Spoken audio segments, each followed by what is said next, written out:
using No, that I green love screen it. and stuff. I felt it was a little bit easier and less expensive than trying to rebuild a whole new background. Yeah. We're gonna use our green screen that we got to do a commercial. for KMA wines. So we have we were laying in bed the other night and we were like coming up with some ideas, and I was like, oh, if we had a green screen, we could act like we're like on the mountaintop of this winery and like do this cheesy commercial. Oh my God. So God knows how this is going to come out. Yeah, I got a whole script already written out. Nice. The one thing I did learn from I just want you to acknowledge the credit. Yeah, I just want you to for once acknowledge credit and give it to me. I came up with a good idea. Yeah, you came up with the idea. Great idea. Then now it's my job as script. Kevin's like, oh, it's all I did. Script writer, producer, editor. You do it all. Yeah.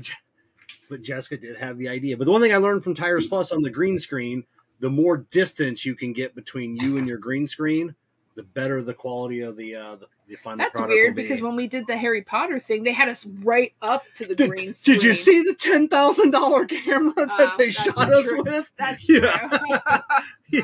Well, I noticed that, I had the Broadleaf Bullies. I had this background before. Yeah. And I don't know why I'm getting this aura around it, but a green aura. Yeah, but I didn't have the green screen up, and it was really bad, the green. And then when I put the green screen up, it's fine. I also think, can you hit that light real quick, see if that helps? Yeah, the other thing I noticed too is if you do a green screen, it's go to like Joann Fabrics and just have them cut a big piece of green material. Yeah. That's it. And there is. I think I showed you, Kev. I had the bar up there because it came with this big like if I travel, I can I have the whole setup where it'll be a frame. Where this, I don't need it. Yeah. Now there is a specific RGB color for a green screen. For that most cameras and post production processors use. So the higher the quality of the green screen, the more closer to that RGB that you're going to be. Huh. Luckily, like on my film editing software, like I said, I can just zoom in on whatever green that I'm using. So if I get one at Joann's, then Kevin, go online and buy the best damn fucking RGBTQ green screen, and it'll be fucking perfect. No care. I spent $15. It was not. It was. We spent more for a waffle maker. It was. It was $120 for like the official RGB green screen, like a 6x8, and I'm like, you're out of your fucking mind. Wait, that's funny though, because like I have this little tiny heart-shaped waffle maker, and it's a real pain in the ass to make a bunch of waffles. So finally Kevin was like, that's it, we're getting a big waffle maker. Wait, you spent like $50 on the waffle maker? Yeah. We have a good waffle maker. I'm like, that's extreme. Very important. But then I have my Death Star waffle maker. So every now and then I just want the little one. Otherwise, the big one. Well, that's why I like when I make the ones for the dogs and stuff, I'll just use the little one again. But yeah, I was like, this is a pain in the ass. So we finally got one. So I've been making waffles like for the last couple of days. I'm like, we're all having waffles for breakfast. We're having waffles. Everybody's having waffles. The Belgian waffles. Nice. Those are my favorite. So good. So good. I was in the mood for. We found Joe had been saying this for. We got to do our music first. Oh.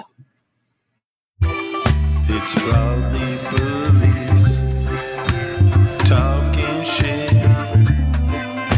It's Broadleaf Bullies talking shit. It's Broadleaf Bullies talking shit. It's Broadleaf Bullies talking shit. It's Broadleaf Bullies talking shit. It's Broadleaf Bullies talking shit. It's Broadleaf Bullies. And we're back. We're gonna have to recreate that intro. Yeah, because honestly, I look like a raving lunatic through the first part, Jess looks kind of like she's more animated in the second part. And Kevin's like this the whole time. I know. Kevin just said, he goes, we're watching the progression of Kerr, no beard to beard. Yeah. I'll have to let me put that on my list and see if I can get you some more.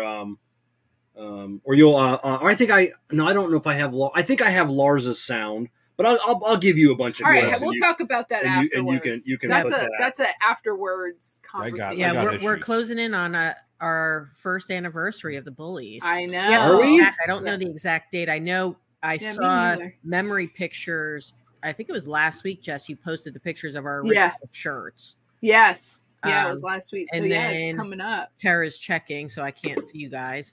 You don't need to see him. You can hear him. But anyway, going back to Joe, he was insisting that our Sphinx gas station had excellent fried chicken. I've heard that before, but I'm like, I don't know. So I finally stopped there 2 weeks ago. Let me tell you, their chicken's freaking fantastic. Salty. It's too fucking salty. No, that one batch was. The second batch was far better. I have to say, and this is a tough thing, it beat Publix chicken. Really? Yeah. That's how good it was. The first batch was a little salty. Crazy. Is it a chain? Because like we have a Shell station up in Sarasota. Okay, we have a Shell station up in Sarasota. They're a chain too, but inside is like a little cafe with an old husband and wife running it. Oh, great fried chicken and great food. How long ago? No, this is Sphinx chicken. How long ago was that? I go up every time I go to Sarasota. Sphinx chicken. Sphinx. You go to Wawa. When do you go to a different gas station? Chicken. No, when I go pick up the Lakes Road side of it. But yeah, we stopped there that big Shell station right there. So great food. It's not a restaurant. It's a gas station. Area. That's what this is, and then it also has like a little cafe or something. Honestly, when I moved to Florida, obviously the gas station food is a thing. Not just I tease Kevin, but everybody that I know eats gas station food. But the one gas station in town is called Super Day, and literally has like the best food. Oh yeah, I mean, hands down has like to give it's a restaurant that has a gas station attached. But it does not look like a restaurant. Yeah, no, it definitely looks like a gas station. So I went on a chicken and waffles kick. Yeah. Were you on chicken and waffles? Yeah, because that chicken was that good. Wow, with maple syrup on it. Chicken and waffles now. A couple of diners like that up in Pennsylvania that had a gas station with it. Yeah. Oh, see, yeah, I've seen those too. I know what you're talking about. I found this really great syrup. Like it had the vanilla bean in it, and then I picked up one that's got bourbon in it, and then just regular. Like my coffee, I don't like flavored syrups. I just want straight up maple syrup, bourbon, just like coffee. I don't want any flavors added to it. See, I've had pecan. I've had pecan syrup, and I love pecan syrup too. Yeah, that bourbon and vanilla, that one was both good. My favorite is when we've got friends. Our neighbor. His daughter and their friends, they come down twice a year from Vermont, and they always bring us like a tub of like Vermont. That lasts forever. Oh my god, it's so expensive though. You know, there's a chocolate chip cookie recipe that you should use maple syrup with it and stuff. I have to see if I can find it. I made it the one time. You said you liked them. Yeah. Or maybe it was just because they're cookies and you don't. They're just cookies. I mean, really at anything. Cookies. Yeah, they're just cookies. Yeah, they're just cookies. Fried pie. Yeah. So fried pie is amazing if it's a true fried pie. Fried pie. Yeah. We haven't had a show, I think, since December 26th. Probably. Yeah, so it's been a month. I think it was before that though. It was before. Yeah, it was before that. It was before Christmas. Was it? I thought we had a show day after Christmas. No, I don't recall that at all. No, because Kevin was sick. Yeah. That's right, and that started. And I left to go to. Yeah, that's right. You left. Yeah. Kevin was sick, and then illnesses hit here, and wow, it's been a long. Yeah, you guys got Jessica got better. I got sick, which mine was only which is crazy because I didn't really get better because then I caught your flu bug. Yeah, while I was in North Carolina, and then while she was in North Carolina, I got injured with my knee. Then you guys got sick and were down for a whole month, and it's been God, it sucked. We got a lot of ground to cover tonight. All right, so but before we start, I'm Broadleaf Bully Kevin. I'm Broadleaf. I can't say it. I'm just. She's been off for too long. She's been off for too long. All right. I'm Broadleaf Bully Kevin. Why did you start over? We always start over. Oh, I'm Broadleaf Always. Bully Jess. I'm Broadleaf Bully Kerr. I'm Broadleaf Bully Jen. Oh shit, I forget what to say. Oh, Oh, and we are. Okay, just We stop. are the Broadleaf Bullies. Take 3. All right. Let's try this again. Why even say Broadleaf? Why do you have to say it? I'm Broadleaf Bully Kevin. I'm Broadleaf Bully Jess. I'm Broadleaf Bully Kerr. I'm Broadleaf Bully Jen. And we are The Broadleaf Bullies. Start over. We talk. You listen. We're the Broadleaf Bullies. And here's your hosts, Kev, Kerr, Jessie, and Jen.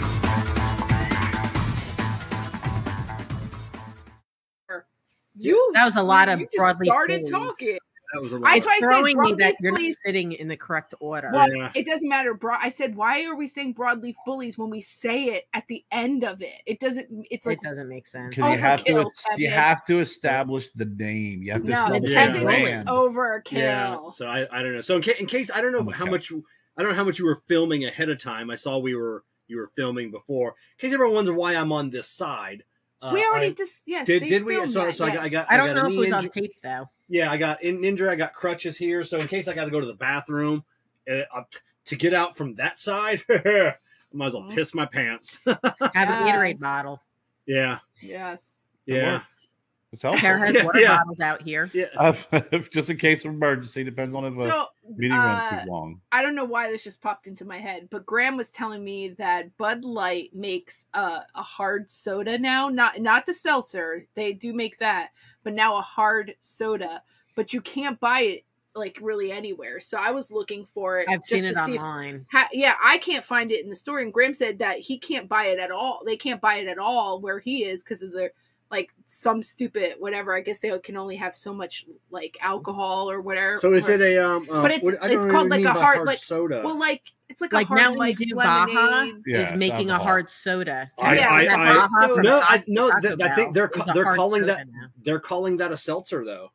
Are they I calling thought it was a a hard seltzer? soda. Yes, Yeah. the hard soda is different than the seltzer. So they have the Bud Light seltzer, No. but they have something called a hard soda. And I was just wondering if you guys had seen it where No. you No, are. Because I you know wouldn't what? really look for it.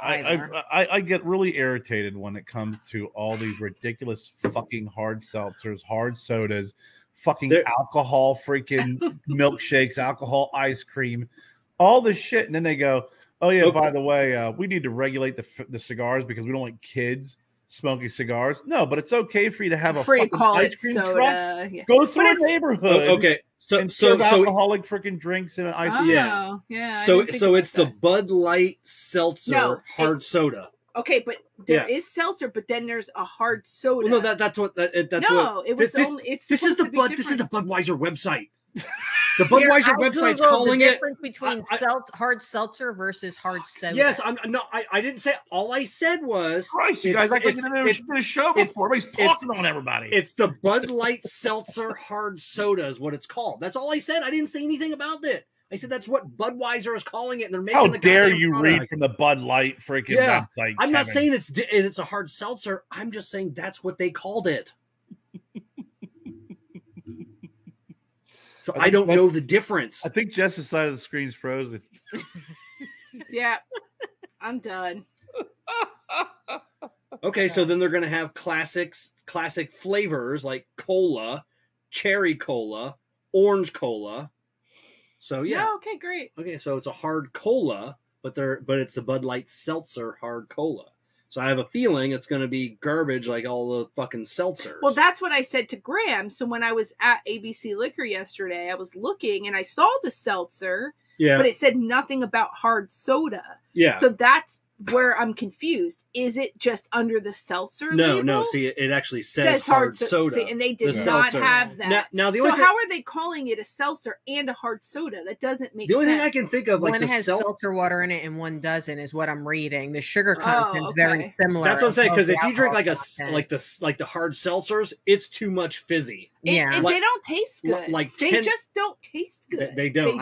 I'm interested in the Mountain Dew because I think Mountain Dew is going to load that bad boy up with some sugar, and it's going to taste good. Last, and now you're adding it a hard seltzer. I've seen these. Yeah.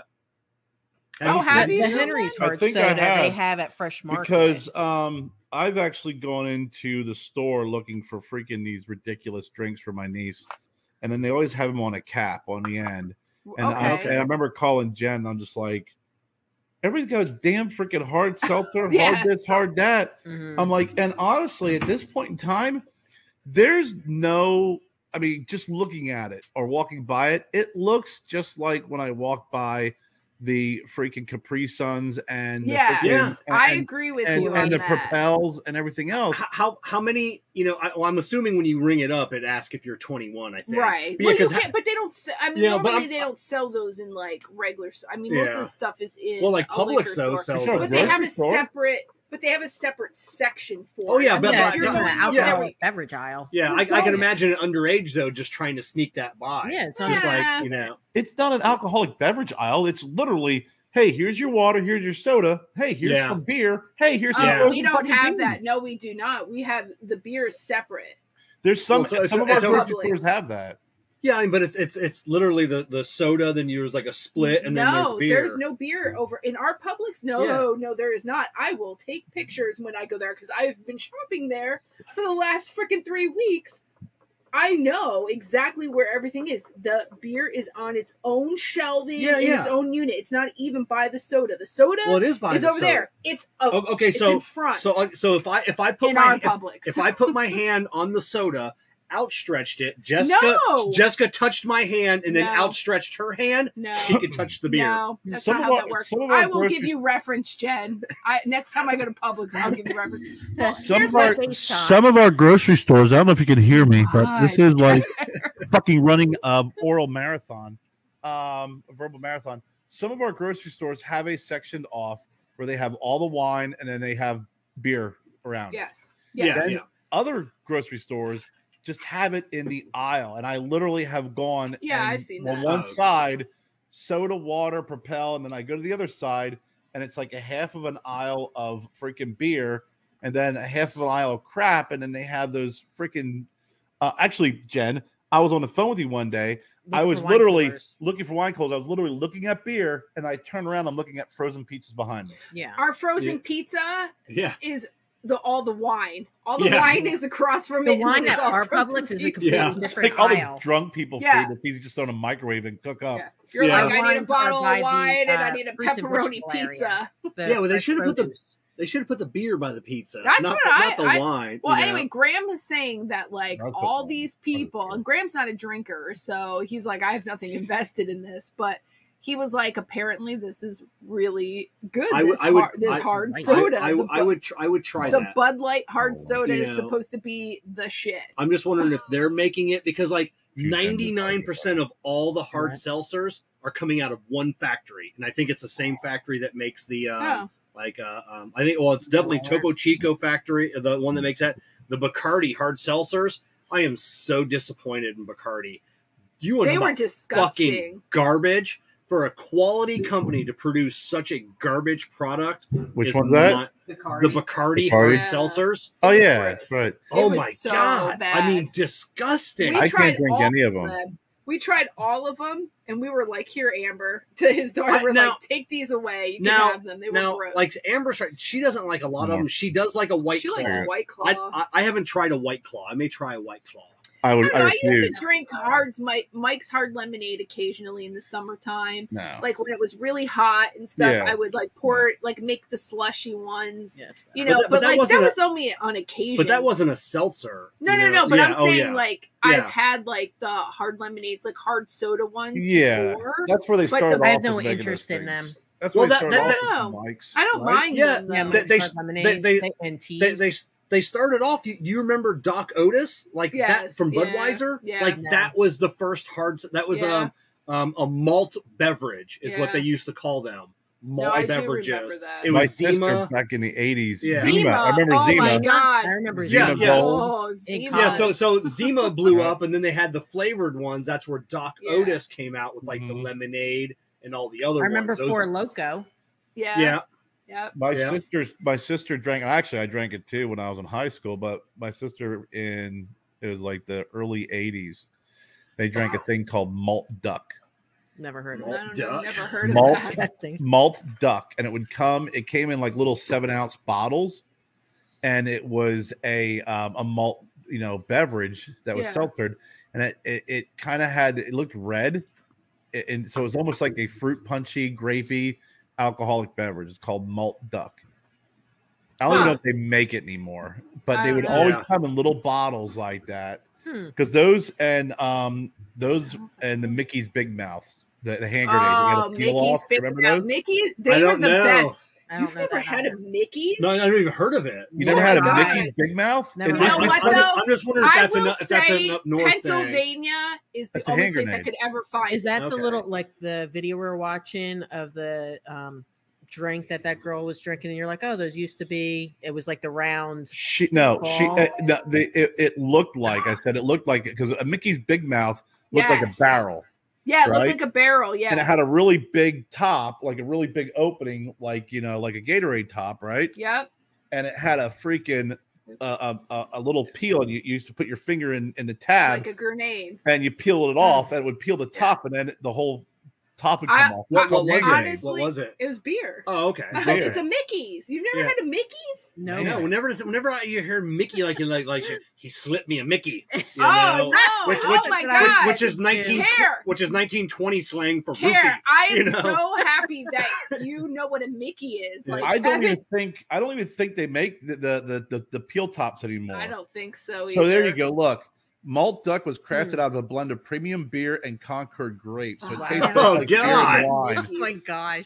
Oh, that's wow! Oh, that's Bartles and James right there. Let me tell you something. That combine some beer and some wine. There you go. In one bottle. God. Yeah. Wow. Yeah, it was we used to drink Boone's Farm. Oh, we used to have commercials for Mickey's Big Mouth.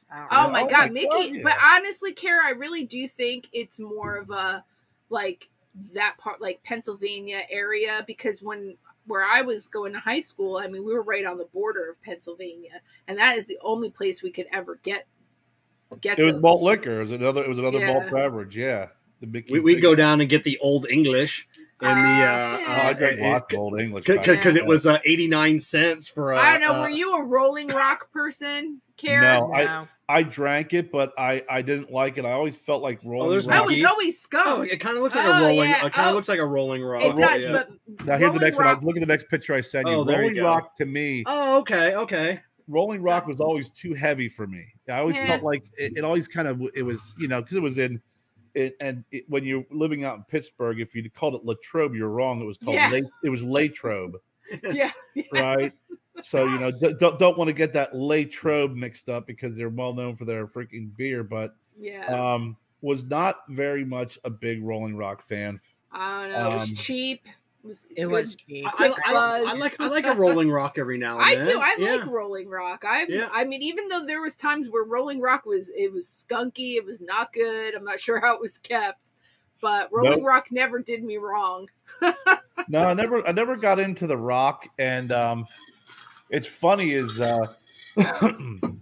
there's a beer distributor, I think in the Scranton area, Wilkes-Barre area, and God, this was like 16 years ago. They came out with like a case of beer at $6. It was called Lion's Head, and it was funny is if you watch The Office in some of the episodes, like when Michael Scott's in the hot tub with David Wallace. He's drinking a Lion's Head beer because that's awesome. Yeah, because in the Wilkes-Barre area, they drank a lot of Yingling because of that area. Yingling. Yeah, we learned that at the Barn Smoker that Pennsylvania, does all the stuff with Yingling, and they were doing that special thing with the tobacco and stuff with the. I remember being at the Yingling Brewery in Tampa, and they were telling us the story about how Budweiser and this is probably going back 20 years now.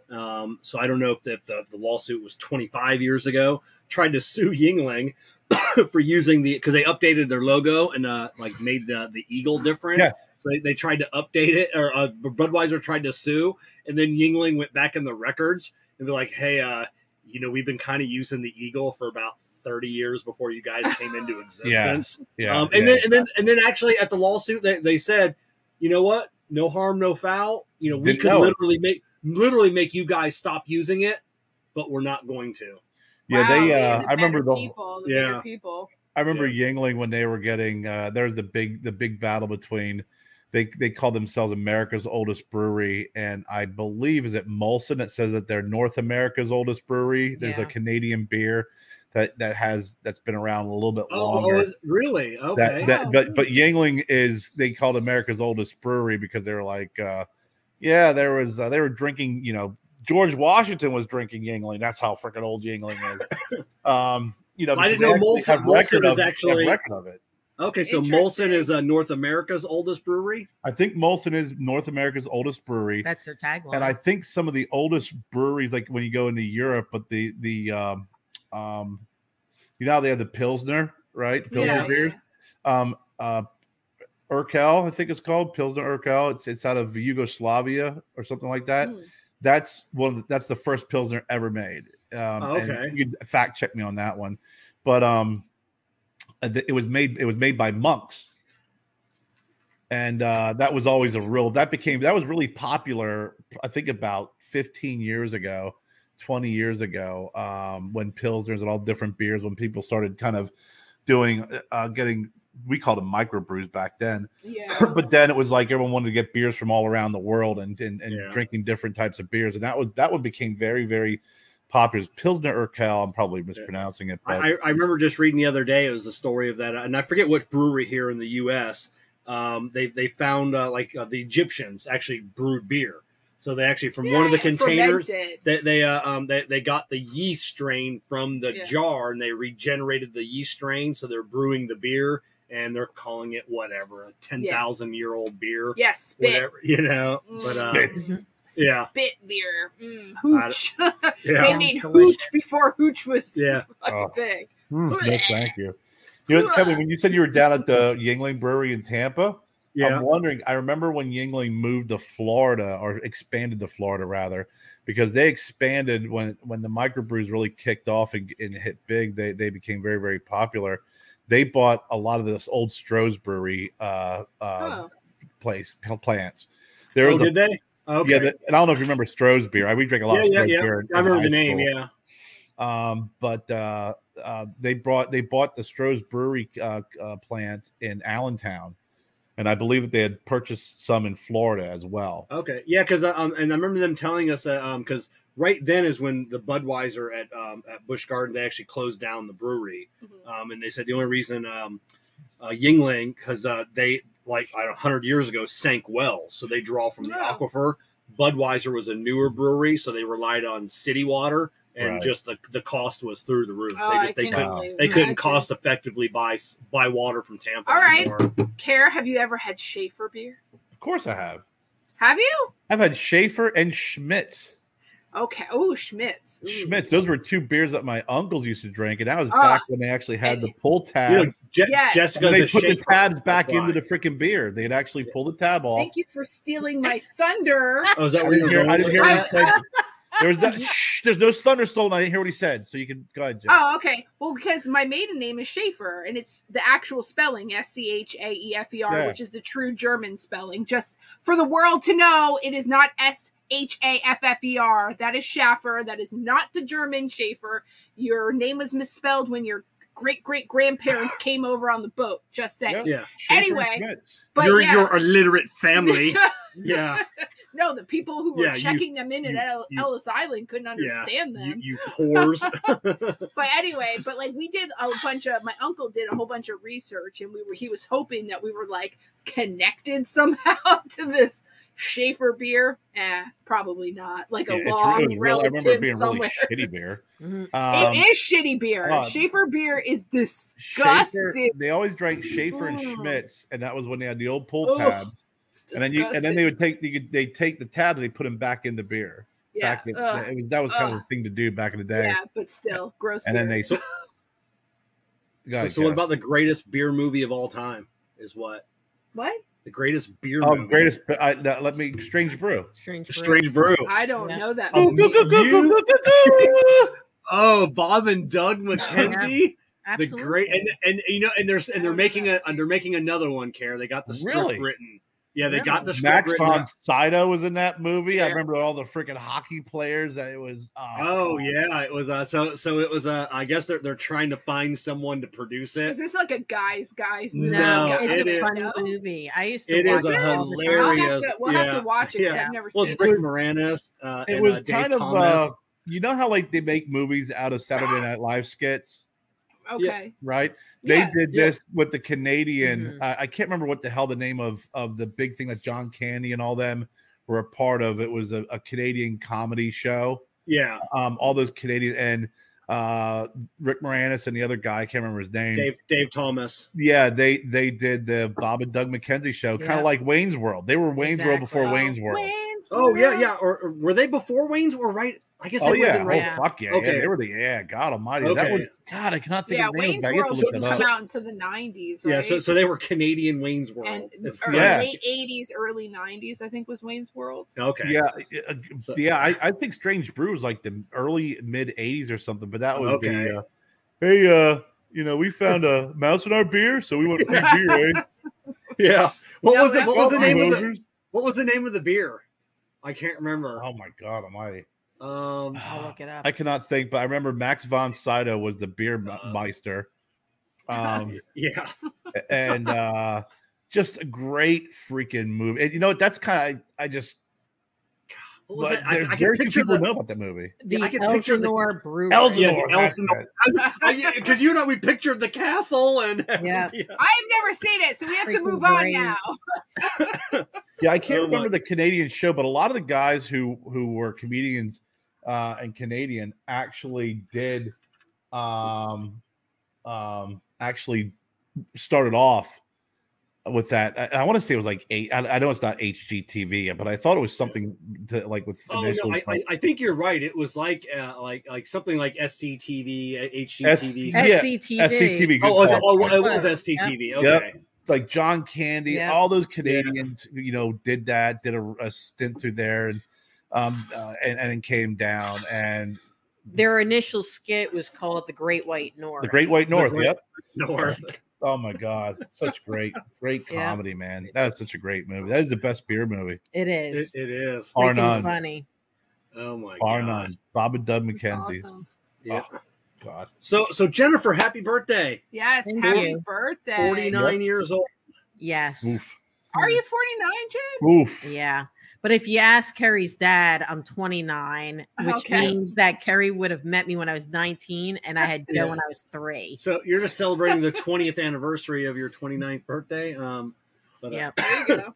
Yep. But wow, when you say it like that, it's really like fucked up. Well, you guys keep digging the hole. And I'm remember I showed you that TikTok last week and it was like women 50 today versus, and then they showed the Golden Girls, like when they were on TV, they were all like 50 on that video, and then it's like women that are 50 today is like, what happened? Honestly, we were talking about this, and I said to Kevin, I said, my grandmother, my dad's mom, always looked old. Like, I can't remember, like, obviously when I seen her wedding pictures and stuff, and like some when the boys were younger, like her boys, my dad and his brothers, but then she just looked old. My grandmother too. You know what? Because it was a harder generation. Yeah. Her hair wearing curlers. It just was a bad look. That I mean, what are they gonna do? Get their hair dyed? They didn't have the money for that, and plus, why? And then they wore those damn muumuu dresses with the pockets. But I remember, like, my grandmother. I mean, from the time she passed, from the time I can remember, she always looked the same, and she always looked old. And then, like, when she passed, I got that photo of her and my grandfather back when they were like 19 or 20. It's like in here, stunning. I mean, my grandmother was the most beautiful woman I had ever seen. I will beg to differ because I think my grandmother was both my grandmothers. Yeah. But anyway, but it's like I just want to meet like your grandmother, my grandmother, like how bitchy they were, like in the 20s. You know, No, just like I mean, what how kind cool of that was. personalities. wow, how old were your grandparents? You said the 20s. I don't know. It had to be in the 20s, 30s. I don't know. Well, I have to imagine my grandmother died. Maybe. Yeah, My grandmother was born in 1915. Yeah, my grandmother died, I think, mid-60s, like around 65, and she died, I think, somewhere around like 1987. Okay. So when I think about that, I was 17, and I think back that if I go back to, I remember I have pictures of my first Holy Communion, which is probably 10 years prior, or whatever it's I can't remember what the hell it was, but I think she was in her mid to late 50s, and like you said, looks the same. Yeah. just White hair, same look. Just, I'm like, Grandma, since I mean, every picture from the moment you were 40 on that I see, you look 60. But you want to know what's weird is that my mom's mom, she had 12 kids. Like, didn't look old until she was old. Like, it's weird. Like, my dad's mom was like that. But my dad's mom always looked old. Yeah. Just never saw her looking young, you know, except my for grandma pictures. Horny looked, she died, I think it was late 80s or something like that, but she my grandmothers both lived to be 98. But Well, I'm planning my 50th That's is going to be a trip somewhere. So we're going to have to take the Bullies to a resort. Oh, that would be I do not awesome. want to be in Greenville for my half a century. Yeah, your half a century. I know. So one of the kids at work, I call him kid, he just turned a half a century old. And I was like, oh my God. I was like, half a century? Well, or 25. What do you call that? Quarter of a Quarter? century. Yeah. Quarter. Yeah. Sorry, quarter of a 25 century. cents. I don't know why I said Quarter. half. I don't know, whatever. But anyway, like, it was just weird because that's what my dad like said to me when I turned 25, and I was like, oh, I fucking hate you for that. Like, that makes you feel old. But when you say things old. like and then that. you had mentioned like the muumuus, like the one piece dress. Oh God, I hated those things. I've never seen my dad's mom. She was buried in one.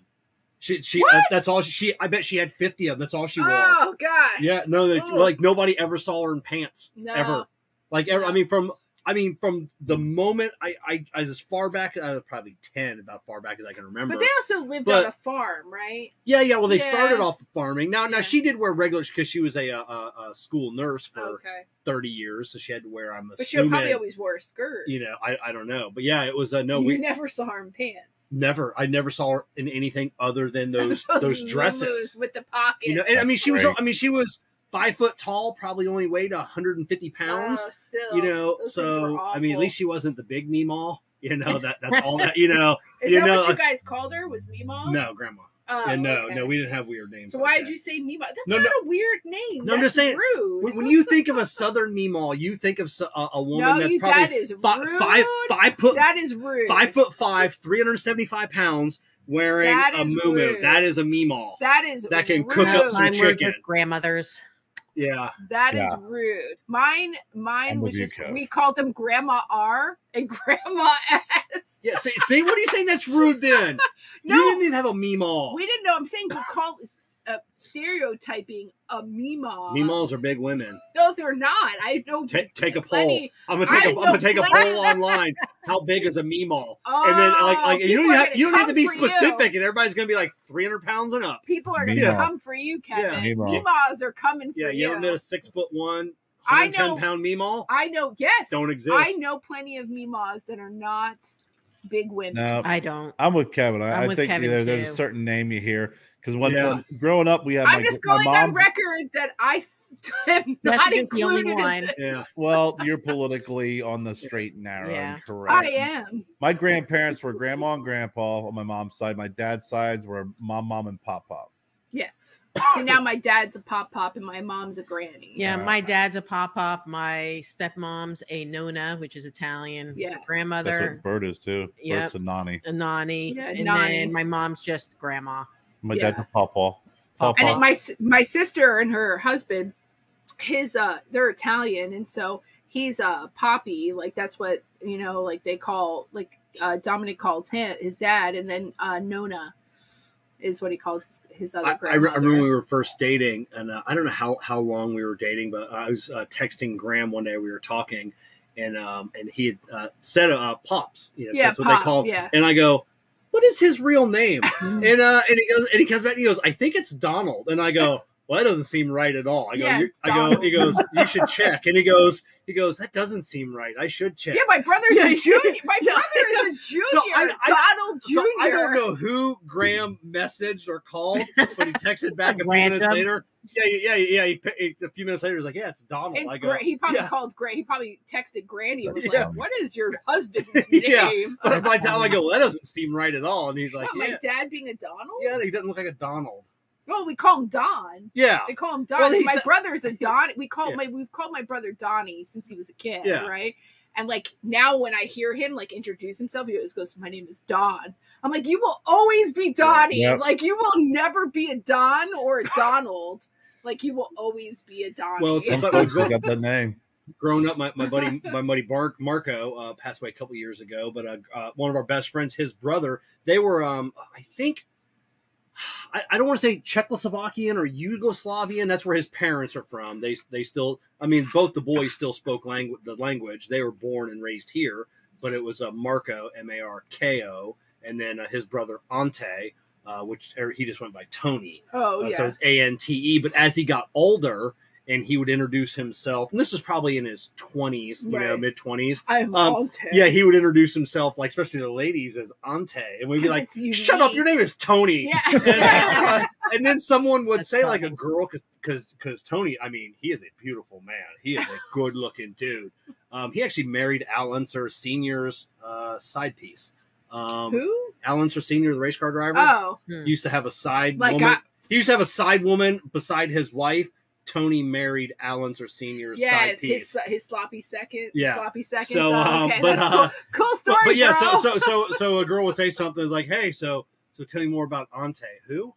And they're like, "Point. Oh, you mean Tony?" But he says his name's Ante, and they're like, That's "Yeah, cool. I mean technically that's his name." I know, but it's funny, like when you know somebody, like even like me growing up, everyone called me Jessie. So, when people say that, and then they'll be like, "Wait, I thought your name was Jessica." Well, it is. Yeah. But, like, clearly that it could be Jessica, Jessie. Like I couldn't call you Jessie. I know my whole all of my you don't remind me of Jessie. No. Everybody at work, my whole life growing up, and like all my if I go to family things, I'm Jessie. Like there is no Jessica or Jess. It's always makes Jessie. me think of Toy Story. Yep. Cowgirl. I call somebody by the first time I'm introduced to them. So if they tell me their full name, I will always call you by that. But if someone will say, "Hey, I'm Jessie," then I would always call you that. Call me Jess. I call you Jessica most of the time. Yeah, you do call me Jess, which pisses me off because that's my sister. My sister, when she's mad at me or annoyed, she's like, "All right, Jessica." Yeah. Like with the "ka." I think I hear Kevin say call you Jessica so much because I call you Jessica. Yeah, and I don't. I mean, that's my name. I don't land the hard C though. Jessica. No, Jessica. Yeah. But he'll like eventually, like every once in a while, he'll like when he's pissed, he'll say, and I'm like, "Ooh, you motherfucker." Yeah. And it's like Kerr. I mean, and even like Abe on the show, why he called you Kerr? Everybody calls you Kerr. I don't understand it either. Your name was on the screen because Kerr is pronounced Kerr. It is. And there's a hockey player played for the Flyers. It was his last name was Kerr. It was Tim Kerr. Oh, was it? Oh, okay. Yeah. I understand why people say it, but and then when you get up with certain accents, like in Jersey, it's always it was always Curry. Yeah. It was never Kerr. It was always Curry. It was never Kerry. Like my mom says that. Her mom says it. I had a nun two nuns from Jersey said it. Everybody in college didn't know my first name. But the you first answer 3 years to was them my last name. Right? Yeah. But you can answer to them. It's like instinctively. It's like know that it is. Yeah, definitely. It's but like I said, I mean, when I was in school, my first 3 years, nobody really knew my first name. It was all my last name. Yeah. Because everybody in college, we all knew each other by our last names. It was no one ever used first names. So there we go. That's a sports thing too. Do you remember when the show Blossom came out? Yeah. You remember that show? Yeah. I one of my mom's sisters, one of my aunts, when she was like, "Oh, I'm going to start calling you Blossom," and I remember being like, "Don't you dare ever call me that." She called me that for like 2 years because I hated it so much. So every once in a while, when I see her, she'll be like, "What's up, Blossom?" I'm like, "I hate you," because I've been calling you Six. Because I despised that show and was like, I am not that. What's her face from Big Bang Theory? Yeah, I know, but that show annoyed the shit out of me. My Bialik. Yeah, that show annoyed the shit out of me. I didn't mind it. I don't like it. They had a girl named Six in it and everything. I never saw it. Yeah, it was stupid. I watched it a couple of times. It was stupid. The other show I hated my roommates in school was Saved by the Bell.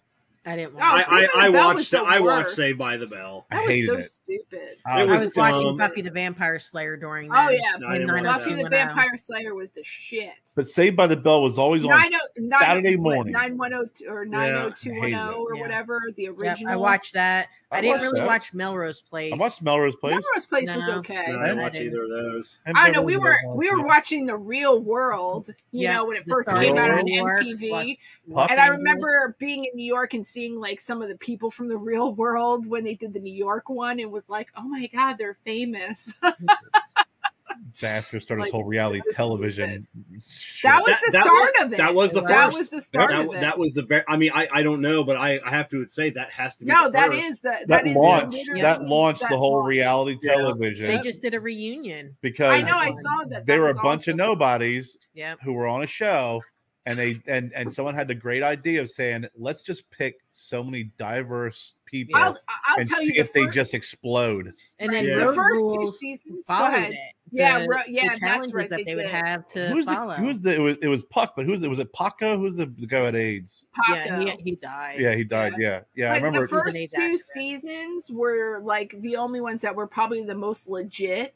Yeah, after that, people kind of knew like what kind of they caught on. Yeah, they caught on. They're like, I can make a career out of like the first time they did it was just let's throw them all together and see what happens. They didn't know what was going on.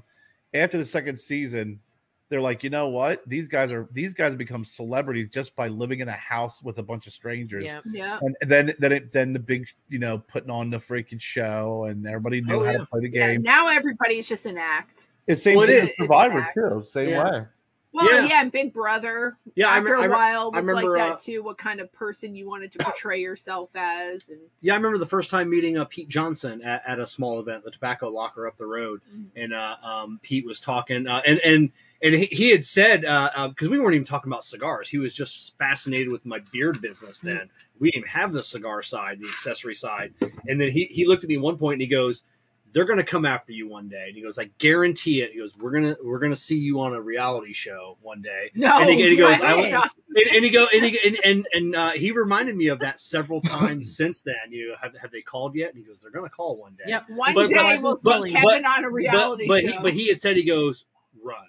And he goes, don't do it. Because they had him, because his, where the, LA Inc. with Kat Von D. His warehouse is down the street. Well, before it burnt down, all her stuff. So he hung out with Kat all the time, and then so they followed him around for a couple of days to do a reality show with him.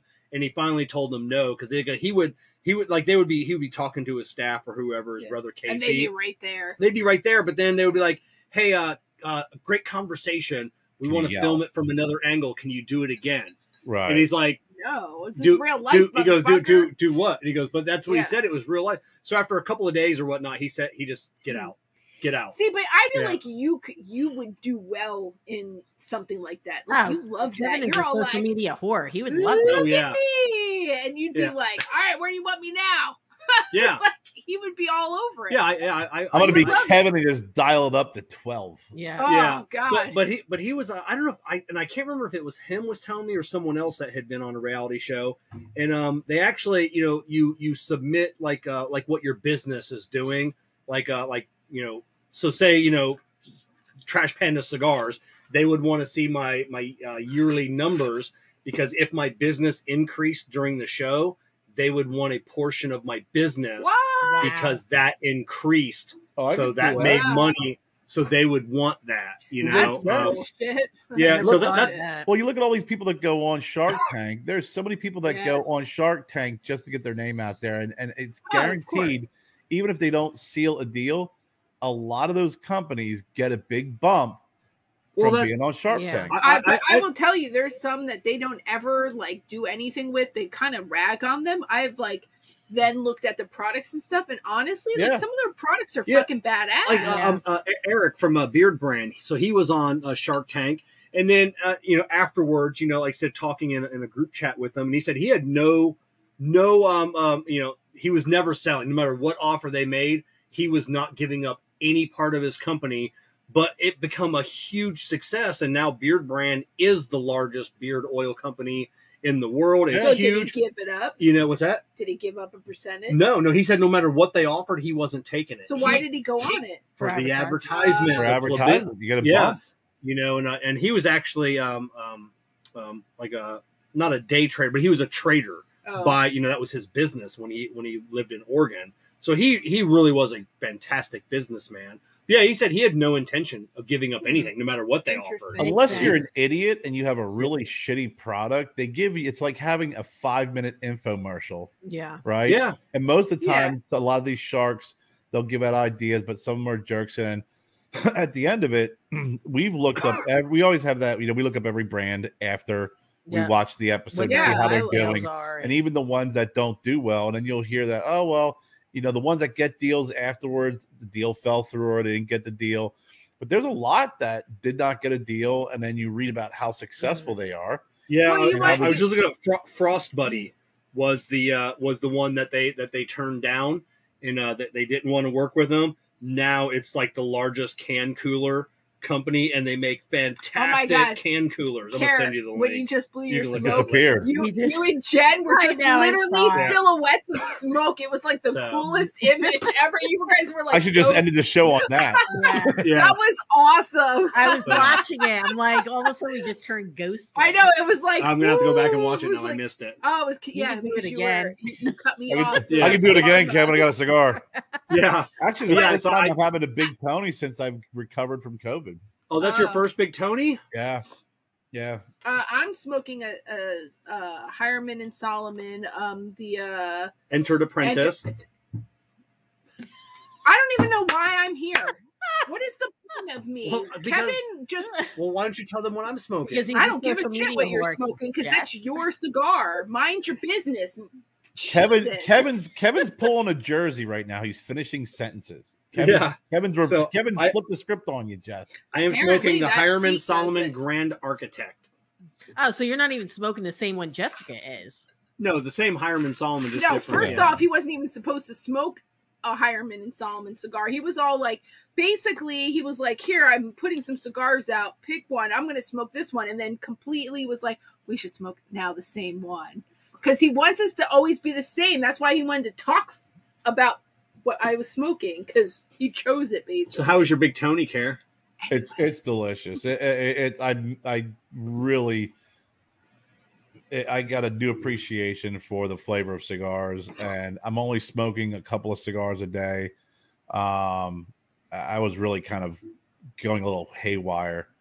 And people listening are like, "Oh, that's a shame. Just a couple a day." No, but it's serious. Still, I mean, it's serious. Like he went about 3 weeks without one. Because I say that because some people can only smoke one a week or two. Look at how long it took me. It took me sitting, like 2 months sitting here and working from home, you end up just kind of like you get some bundle cigars and you smoke and stuff. Oh yeah, but, it's hard. It's been. I think I don't know, Kevin. I was talking to you, but. I tried smoking a couple cigars earlier, and coffee and cigars, I was just getting that burnt hair flavor. Yeah, it was horrible, and I knew it was me because I'd smoked a couple cigars and they all had the same flavor. Yeah, it was bad. Because I remember asking you, Kevin, about the one cigar. I'm like, dude, did you like it? Because I honestly, it tasted like crap. And I was sitting here, I think it was the 17th or the 18th, and I smoked the Sandela, and it was freaking delicious. And I'm like, wow. I was like, okay, my palate's back. You're like George Costanza. It was. I was like, I'm back, baby. I mean, it just, and then I went out, I made a cup of coffee, I drank coffee, and I've reduced the amount of cigars I'm smoking. I've actually reduced a lot of the coffee I've been drinking. I only will have a cup of coffee in the morning, and that's it. I will tell you now, after like almost 5 months when I was sick, coffee now finally tastes good to me. It took a very long time. I didn't drink coffee for about 10 days. Yeah, for me, it's been 5 months. This is like literally the last week I've been drinking coffee. I'm like, ooh, I can finally taste coffee again. I went 16 days because it was the second is when I started getting sick. And I just wasn't drinking or smoking anything. And then the 17th and the 18th is really when everything just kind of came rushing back. Until that point, I could tell the difference between I could taste salty foods, like when she got the Sphinx chicken.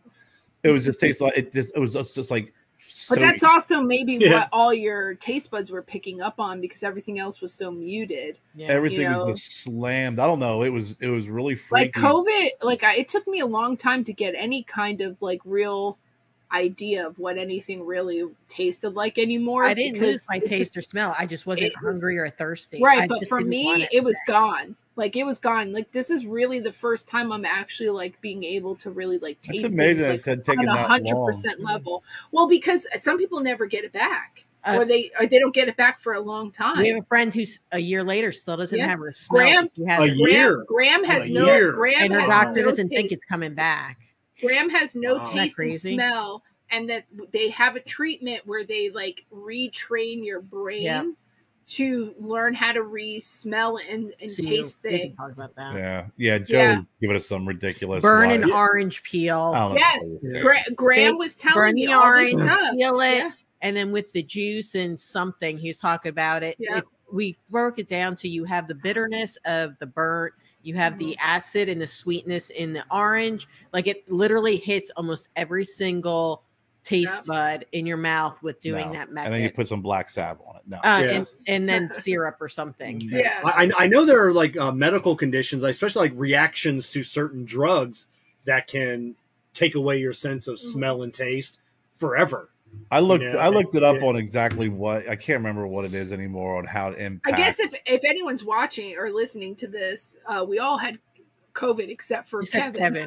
Yeah. Kevin's the only one who didn't have COVID at all. So just in case anybody was wondering. I told Jen, we were talking today, I said, I didn't realize how sick I was. Probably I did at the moment. I just was really focused on just getting better. But it wasn't until like the 17th or the 18th when it really hit me. Yeah. On just how sick. And I was looked back on, I was like, you're talking the second and third.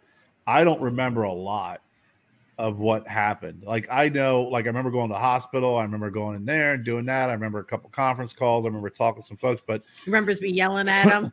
I remember them yelling at me. I remember having a conversation with Chris from the factory and just like losing I couldn't even put a coherent sentence together. I couldn't even think. Well, I mean, there's some words that kind of escape me, but man, at the height of it, I couldn't even put together a coherent sentence. And it was crazy that we went through it literally together. Like he got sick, and then the next day I got sick. But our symptoms it was different spectrums. Like I was really sick, and he was really sick. But I went through the full head congestion, severe headaches, joint pain. So what did you guys have? The Omicron, or I'm assuming so. Only because they got to draw blood to see what the variant is. And actually, because I had the Delta variant. Okay, so you can't tell now. Okay, that's so what the guy told me. That's what the guy told me. When they did around like wildfire. Yeah, when they did mine, they told me I had the Delta. Yeah. Actually, the hospital, they have life coach that calls you after you're in the emergency room. And I remember asking the guy, I'm like, with COVID spreading and all the different variants and everything the hell's going on, why are you not testing more people? And he's just like, well, the amount, the cost, and all that BS and stuff. But they just did the rapid swab on me. But when I went in the first time, when they swabbed and my blood pressure was so fucking high. Like when I walked out, I looked at it and I freaking sent Jen the numbers. I'm like, I'm surprised they just didn't send me over to the stroke team. That's how high it was. It was. What was your oxygen level at? The first time I went in, my oxygen level was fine. My X-ray was clean. Everything was fine. They just kind of brought me in. You know, I relaxed a little bit. My blood pressure dropped. But they also took my blood pressure like over my jacket and everything. It was so ridiculous how they did it. But what? It was so stupid. Wow, that's weird. But it was like it was beeping red, you know, my blood pressure. And then when I came home, I thought, well, I'm just gonna be sick. And then my niece's husband got it the same time I did. And we kind of had similar symptoms. And I thought, okay, I had really bad chills, fever, achiness, the whole 9 yards. And that was Monday through Thursday. Thursday, I started feeling a lot better, but I didn't realize I wasn't. Then Thursday and Friday, I kind of was like, I tried to do some work. I was doing some work, and then over the weekend, my chest started to get really tight, and my breathing became labored. The coughing started. My coughing started, and my fever never went away, and I knew something was up. So Monday, I had a conference call with someone, and we were talking. I said, I got to go. And then Jen and I had an argument. She yelled at me, and I went to the hospital. And then that's when I had the bilateral pneumonia. I was just talking to the person up front, taking my information at the hospital. I couldn't even complete a sentence without stopping and needing to breathe. His O2 is 90. Yeah, my O2 was actually dipping under 90. It was dipping around 87, 88, 89. Oh. And they kept me in the hospital to ensure that it was above 90, because if it would have been below 90 for a time, they would have admitted me and put me on oxygen. So it bounced between 90 and 93, you know, when I was there. And then they gave me a bunch of meds or prescriptions, and then released me. And then when I went home, I just started taking my meds. And the one thing that really helped was the inhaler, you know, having the albuterol. Yeah, the albuterol is fucking genius. And then they sent an O2 monitor home with him, which was good, so he can monitor his sats all the time. I mean, listen, anytime anybody gets a chest cold, I always used to tell them, make sure you get an inhaler. Like there's nothing better to open yourself up and expel what's ever down there. Yeah, I'll tell you right now, anytime Wyatt's out, because Wyatt's had pneumonia thousands of times. I swear that kid is like a beacon for pneumonia. That's all he's ever had is inhalers or a nebulizer, you know. And nebulizer was really bad because the inhaler just sometimes. But the nebulizer was something he used when he was smaller, and then the inhalers, obviously. Then we had the contraption that went over his face, and then he pushed it in, and he could inhale it.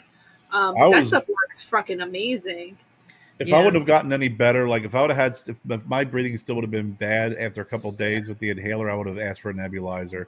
Just because it's so much better. I mean, I never got rid of it. It's constant miss, but the molecule's smaller too and can get deeper into your lungs. Yeah, I never got rid of the nebulizer. I always kept it just in case, you know, like as he got older, you know, because now they do everything else, like the Z packs, all that stuff. But it's like every once in a while, I'm like, I bet you they're going to give him something for the nebulizer, and they have. So I'm glad I never got rid of it, you know. Yeah. But how was I? Like when you took me, when I finally was like, okay, I think I'm really, really sick. Like, did I even show like that I was super sick prior to even like going to the ER? You were sick. Yeah, you were asleep. Like, you never said anything, but I'm saying you never said anything. I was going to work. You knew you were sick. Yeah, but but did I act like I was like really sick, or did I just act like I was like, nah, I'm fine? No, you got like a flu like everybody else. That's what you acted like. Yeah, but when you took me, did you think like, oh my God, like this is serious? Yeah, I knew what you had. Yeah, I knew you had COVID. I obviously knew I had COVID because I went and got a COVID test, asshole. Yeah. I'm talking about when you took me to the fucking... Were you worried, Kev? When you took me, when I asked you to take me to the ER. Yeah, you were pretty bad. I didn't think I was that bad. Yeah, you were pretty bad. But my oxygen level was below 80. So I remember Kevin talking to us, talking about it and talking about how bad you were. Well, like it's crazy because I went to go get the monoclonal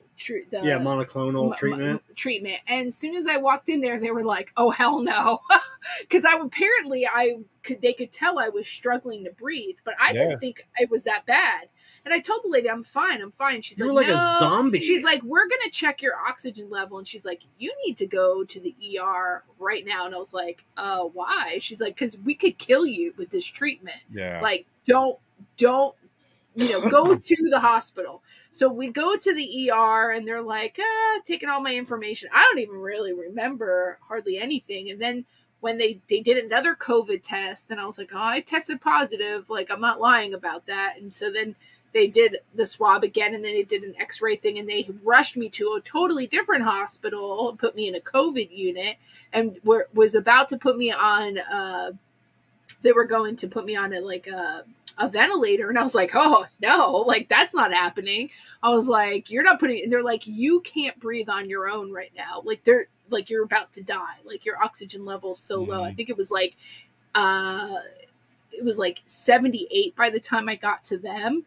They were like, put me on this high flow oxygen. It was like insane. It's called Airvo. Yeah, it was like 50 liters. Yeah, it was 50 like liters of forced air going in. Yeah, that's freaking that low. Fuck yeah. Then they were worried that I had blood clots near my lungs, and they were giving me like stabbing me in the stomach with all kinds of medicine, like steroids, putting compression socks on me. They were having me like stop the air to do these lung exercises. They had me on my stomach. I mean, it was like intense. Like it was, but like at the same time, I also still never felt like I felt that. I think I was just in like numbness or like shock or la la land at some point. And then Graham was telling me the other day, he's like, man, you were saying some really fucking weird shit when you got home. Like I still don't even really recall when you picked me up. I still don't feel like what's that? I'm sure Kevin sitting there going, yeah, no shit, I know how bad it was. Yeah, but I mean, like I did not realize like how sick. But then when I got home, and then even now, like going back to work now, I'm like, shit, it really fucked me up. Yeah. Like there's times where I'm at work and I'm like, I can't do anymore. Like this is it. Like I'm done for the day. Yeah. That's it. Like, and it's not me being lazy or, oh, it's only been, it's been 4 months. I've had some friends that have had it. Like, I just was going to say, Kerry, I'm definitely not going to bring up his name, but we have a friend of ours that had it. You said he had to take some time off from his job because of the brain fog.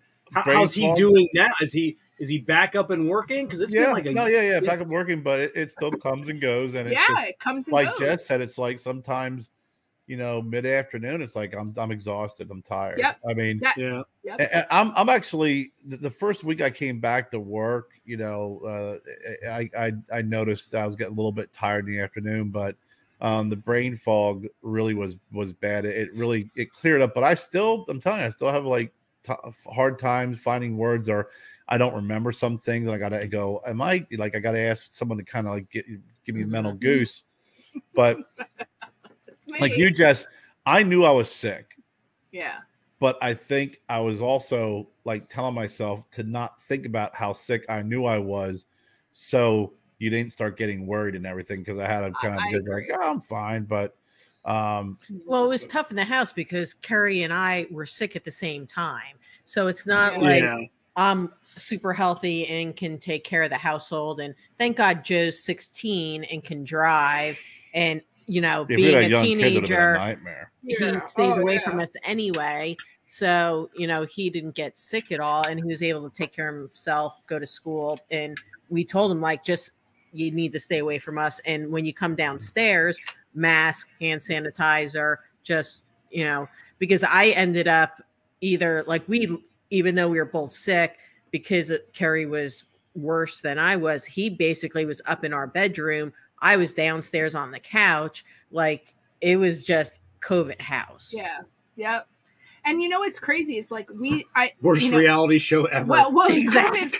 When COVID house. Exactly. COVID house. When COVID first happened, it was crazy. Like it was mayhem, right? And then the kids were with my parents. I mean, we sacrificed. I feel like I sacrificed a lot, and I was still working. Kevin was still working.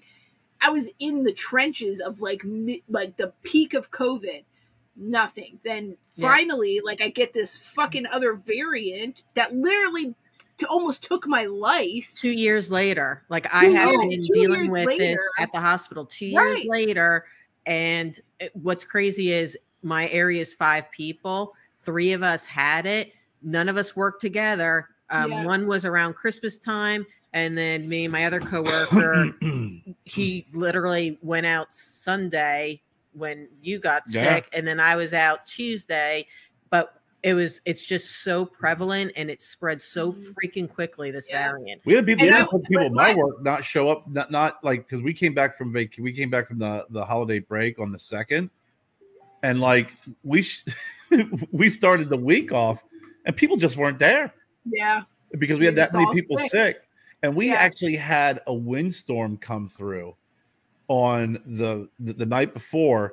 So we went a day and a half without internet. Yeah. So I slept and I was sick the first, which I had off. The second, when I was supposed to go back to work, we still don't have internet.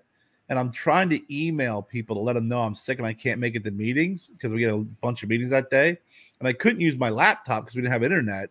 So I'm using my phone under the blanket, with the chills, sweating, and like, the freaking screen's getting all like foggy and, moist and horrible. Moist. That's for the clip. The moist.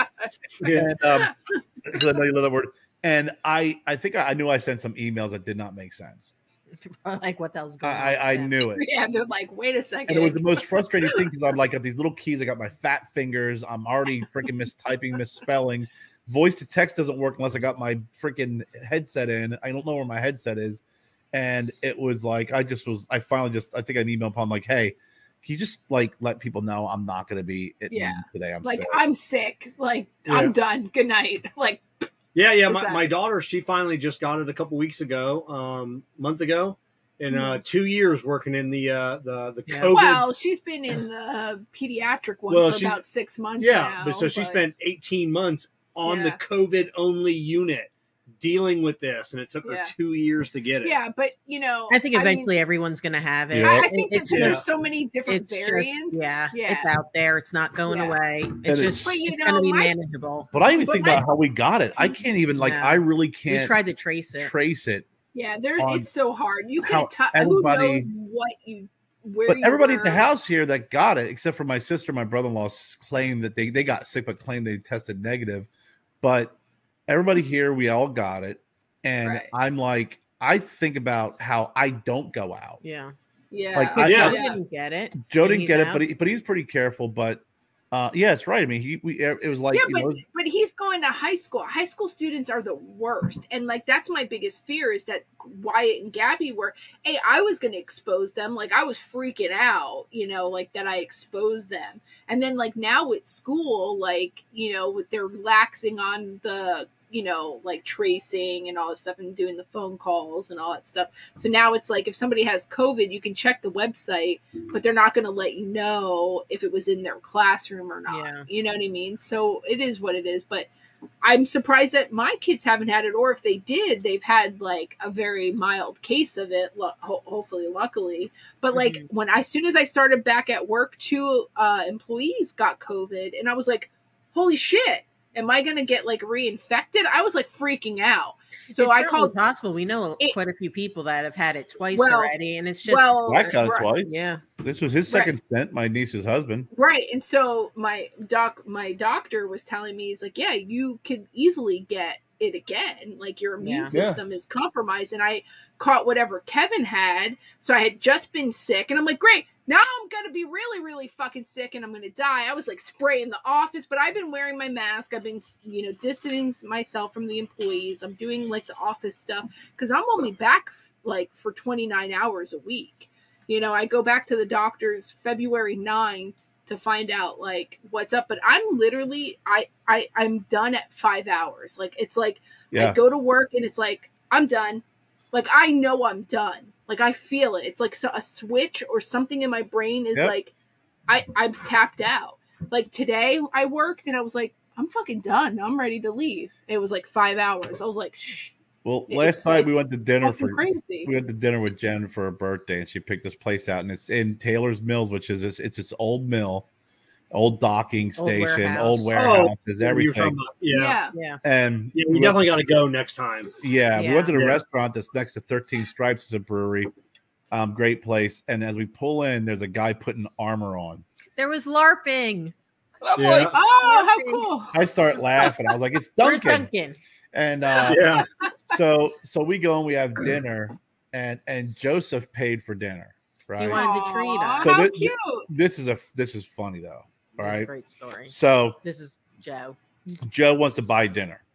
So we got dinner, and to be honest with you, I was happy that Jen liked her meal. It was good. Joseph's meal, I don't know what the fuck. He got chicken parm. They tried to fancy it up. I didn't look at the description of it. They put like this crema sauce on top of salad it dressing on it instead of mozzarella. And it looked like, there's mozzarella cheese on top of it. No, there's parm, but then they sprayed this. It literally looked like something out of like a fucking mayonnaise sprayer. Like it was all wiggly and shit. And Joe like that shot with the mayonnaise in it. And Joe doesn't like freaking like that crema flavor or anything. Well, it doesn't belong on chicken parm. No, I got a Caesar salad and with blackened shrimp, and it wasn't very good. Oh really? No, how do you fuck that up? I don't know. Yeah, how do you fuck that up? That's like a staple. Well, every Caesar salad I ever got, they tossed with the dressing, and this dressing was a Caesar dressing with horseradish, so it sounded really good. Oh, and then but then they gave it to me on the side. It was just I don't know. It was. I hate it. There's other things on the menu we should have had. Yeah, it's like I've heard make your own salad. No, because everything needs to be on a Caesar. Everything needs to be coated. Exactly. Every piece of lettuce needs to be coated. Exactly. Bless you. I always ask, like, if it's a fancy restaurant, you don't use the anchovy dressing, do you? Because I don't like that salty. I don't like the salty. That's the only time I like anchovies. Anyway, go back to the Joe story. No, I'm getting there, but that's the only way I like it. But so Joe wants to pay. She puts down the amount. He looks at it, gives a card, and then Jen goes to the bathroom, and he gets the card. And he's like, what do I do now? I said, well, you got to leave a tip. He's like, what? I said, you got to leave a tip. He's like, well, how much do I leave? I said, well, how much percentage? Well, and I said, there's a percentage. I said, customary is 15% if you had really good service. Or if you had good service. It was really good service or great service is about 20%. You can go up there in the 20s, depends. And he goes, no, she was okay. And then I said, on the ticket, it'll show you the percentages and tell you how much you want to add. But it started at 18%. Yeah. 18? So I said, I think with inflation and with everything else that I think they've kind of upped the ante. It used to be 10%, then it went to 15. Yeah. I think now they're going to 18%. I think it was 12% in between there sometime. I said, so you leave 18%. He's like, why? I got the meal. Look how much it is. I said, Joe, when at night, when I would pick you up and say, hey, how much money in tips did you make? And you say like 20, 30 bucks. I go, yeah. I go, that's what you're doing right now, Einstein. You're leaving the fucking tip. The tip that you get, you put in your pocket. And he goes, okay. So he writes down 15% in the tip area. I go, no, I said, no, you put the amount. I said, line it out. He goes, okay. I said, now 18%, it says $14.63. I said, just put in $15.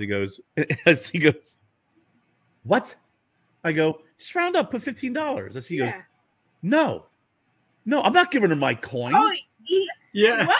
That's what he said. So funny. Oh my god! And I don't think he truly comprehends tips yet, because anybody who works and gets tips always understands how important they are. So he writes in $14.63 and adds all together. That's all that person was getting. $14.63. She didn't go above and beyond. No, she was. So have you over the last couple of days been reading the I think it's Applebee's or Chili's, the controversy on that? No. So I guess a couple of years ago, I don't know if it was Hold on a second, Kerr. Were you done with your story? Yeah, he's the only final part of that story is he's still salty about it. Yeah, he's in the food service industry. And I'm going to be honest with you. Funny. I'm curious to see if he's whistling a different tune because he had to work tonight. Yeah, and I'm curious with him talking to those folks about tips and stuff and leaving mutton and leaving tip, because you would have thought that I asked him to like cut a finger off last night. Yeah, but you know what though? Like Graham did that one time too, where he wanted to take me to a special dinner because he had just started working at a hospital and he was making good money, and he was all like, yeah, I'm gonna take my mom out. And my friend Dustin ended up sending him like $50. He's like, look, it's like, I understand you have good intentions, but your mom drinks like a fish. He's like, but I'm pretty sure that you're not going to be able to like, you're going to have like sticker shock, like because he took me to this really fancy restaurant, and so Graham even said to me, goes, it was kind of expensive, and I'm like, not really. Joe wanted to take her to a fancy restaurant. Yeah, and I'm like, Joe, I dialed it down. She dialed it down. We didn't drink. And then I was like, yeah, I'll have the Caesar salad and a soda. I didn't have any beer, nothing. I'm like, no. I said, do you realize if your mom would have had a sangria, or if I would have had a couple of beers, I said that would have probably added, or dessert. I said it would have been like I would have added more. And I'm like, the place where you wanted to take your mom, I said the average entree was like $30. I said it would have been a hell of a lot more. Yeah. And he was just completely in sticker shock.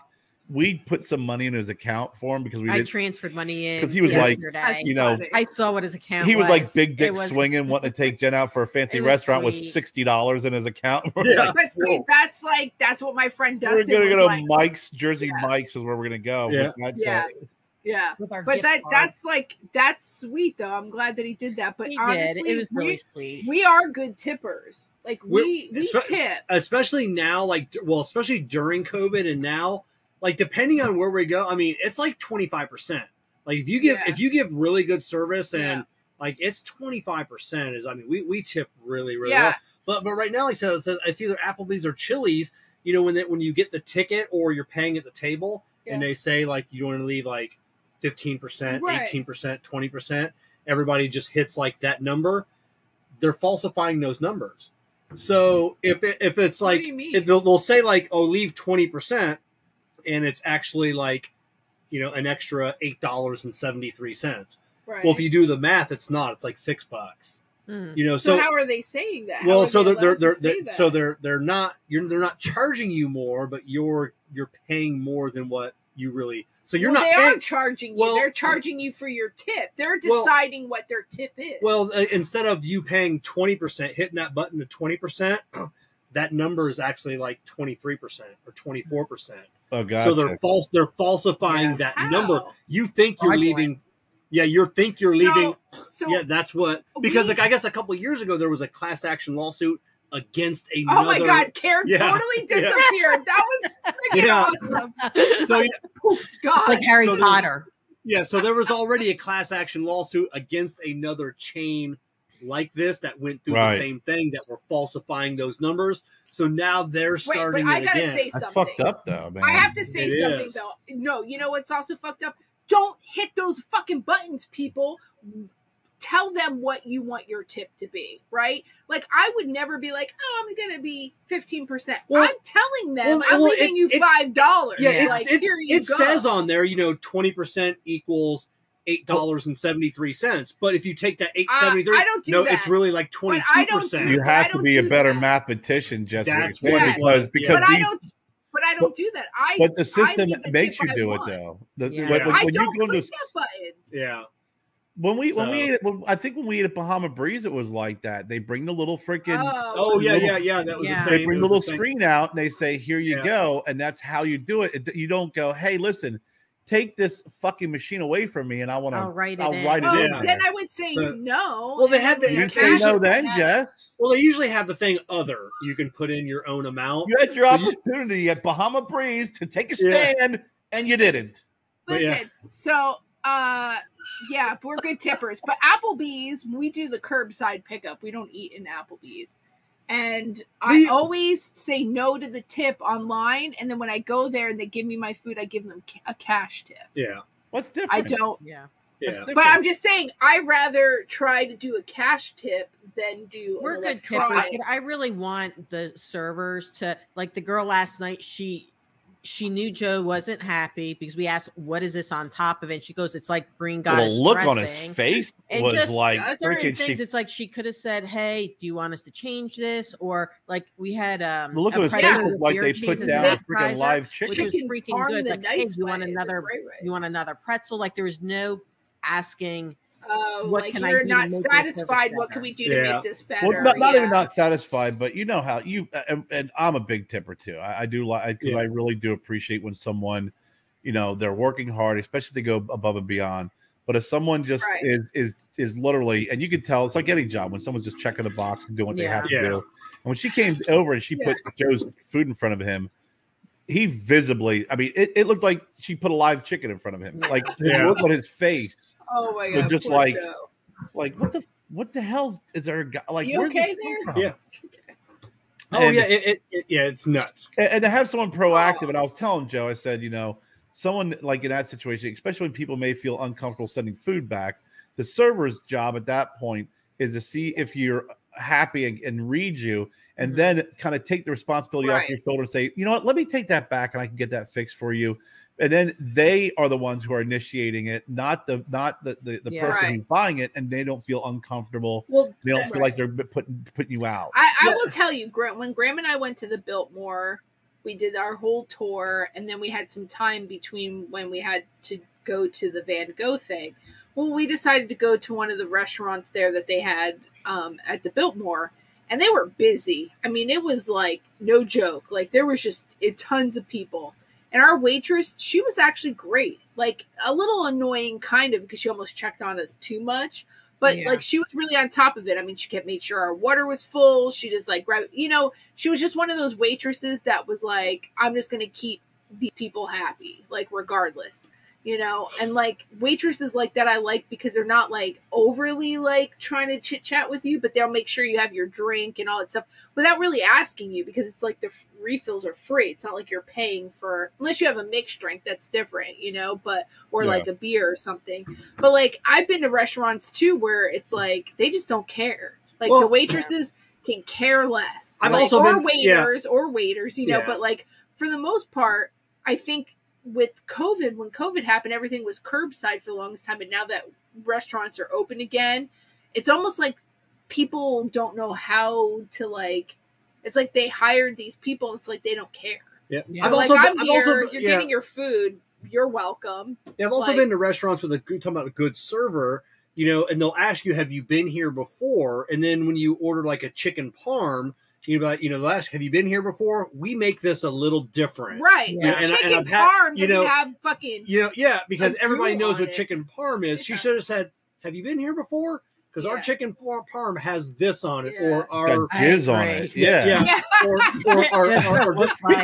oh my god! Yeah. And I said to Joe, I said, I'll switch with you because he loves chicken Alfredo, and that's what I got. It was really good, and I have to say mine was excellent. It was handmade. Well, noodles. it was your birthday, so that's all that matters. Yeah. So, that's what I cared. I was like, she's happy. To back it up, let me tell you that coffee flight that I had yesterday morning. Holy shit! Between 8 a.m. and 12 noon, I corrected myself, 14 shots of espresso. Holy shit, Jen. I woke up.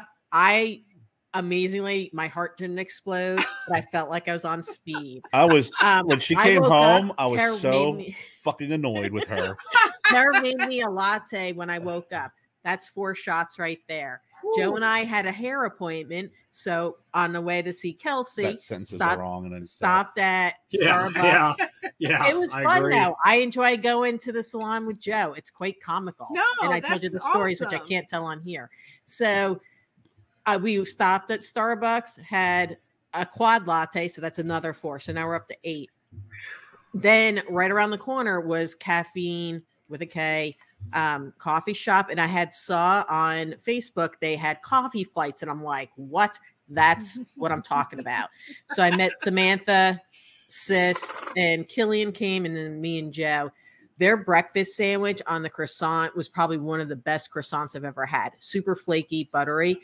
But this flight, I heard that 50 times when she returned. I know. Well, they're closed on Sundays and Mondays, or else we would have went this morning. I am definitely going back there on Saturday. This flight, I said to the guy, listen, it's my birthday. It's not on their menu, so I had to ask for it. I said, but I love espresso.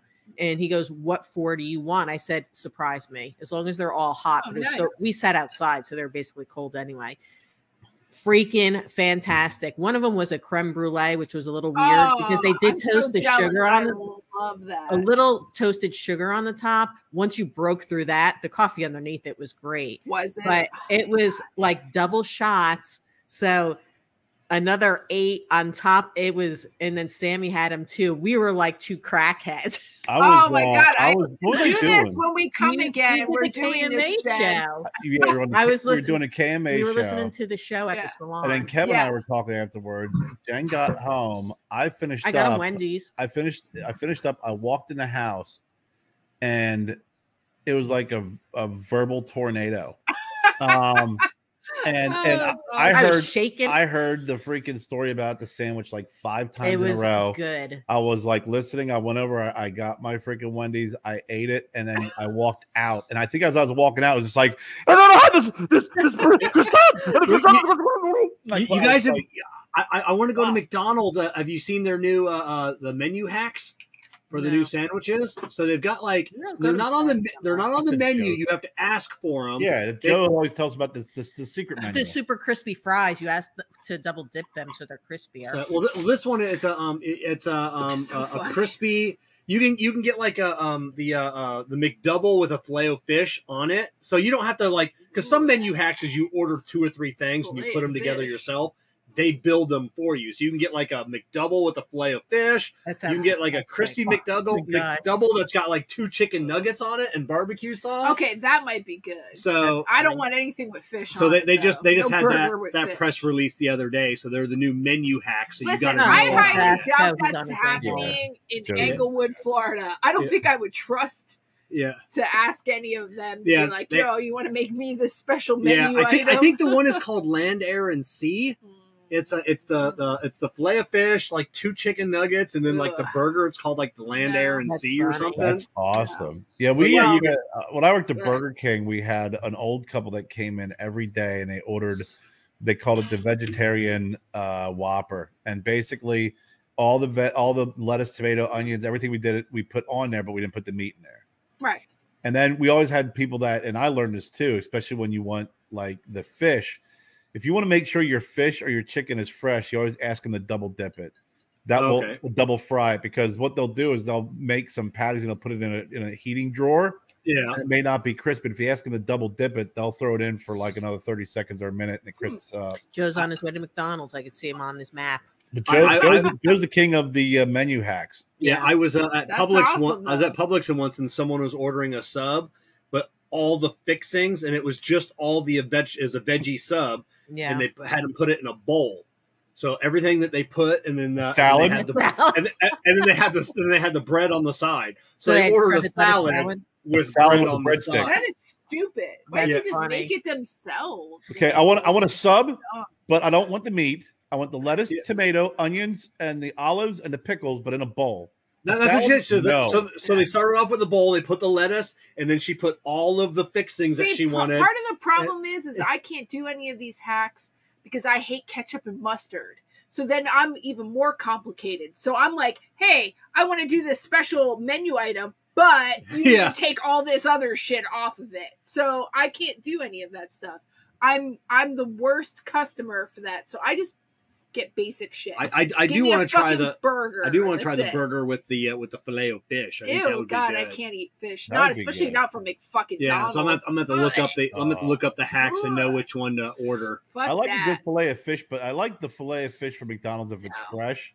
The best fish sandwich though I've ever had is from Hardee's.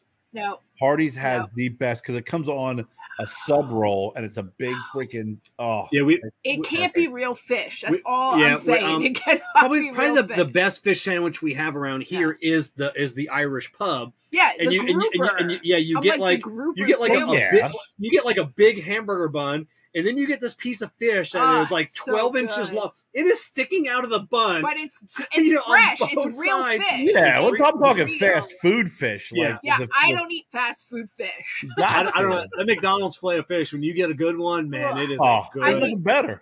Fish sticks are like pushing a limit. With the fries, I mean, a good filet of fish from McDonald's that's fresh. It's that's why I always go, I want a filet of fish. Can you crisp it up or double fry it? I'll make sure it's always fresh, and it's in that perfect.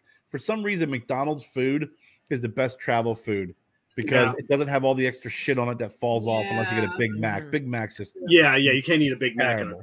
It's tough. But a quarter pounder, fillet of fish, their chicken well, because you're the fucking passenger. Yeah. What do you mean? I order them when I'm driving by myself. So now we have. I will eat some Cookout. I don't think Cookout has fish sandwiches. I don't know. I don't know what is Cookout. Yeah, we don't know what that is. Cookout is. I mean, I never heard of Cookout. It's a burger place, right? But everything's kind of flame broiled, and then they have different ways that you can have your burger. King? Huh? Yeah, like but then they have different ways that you can get burgers done. Like I get it Cookout style, so they'll put onions, mustard, coleslaw, and then chili sauce on it. If you get it done the Southern way, they'll put pulled pork, and so all you gotta do is say, you get a tray. You get a tray with whatever you want, hot dog or hamburger. You get it done a certain way, and then you get your sides. They have the best hush puppies I've ever had. I love hush puppies. Their fries are great, and it's like you get a tray, and it's like $5.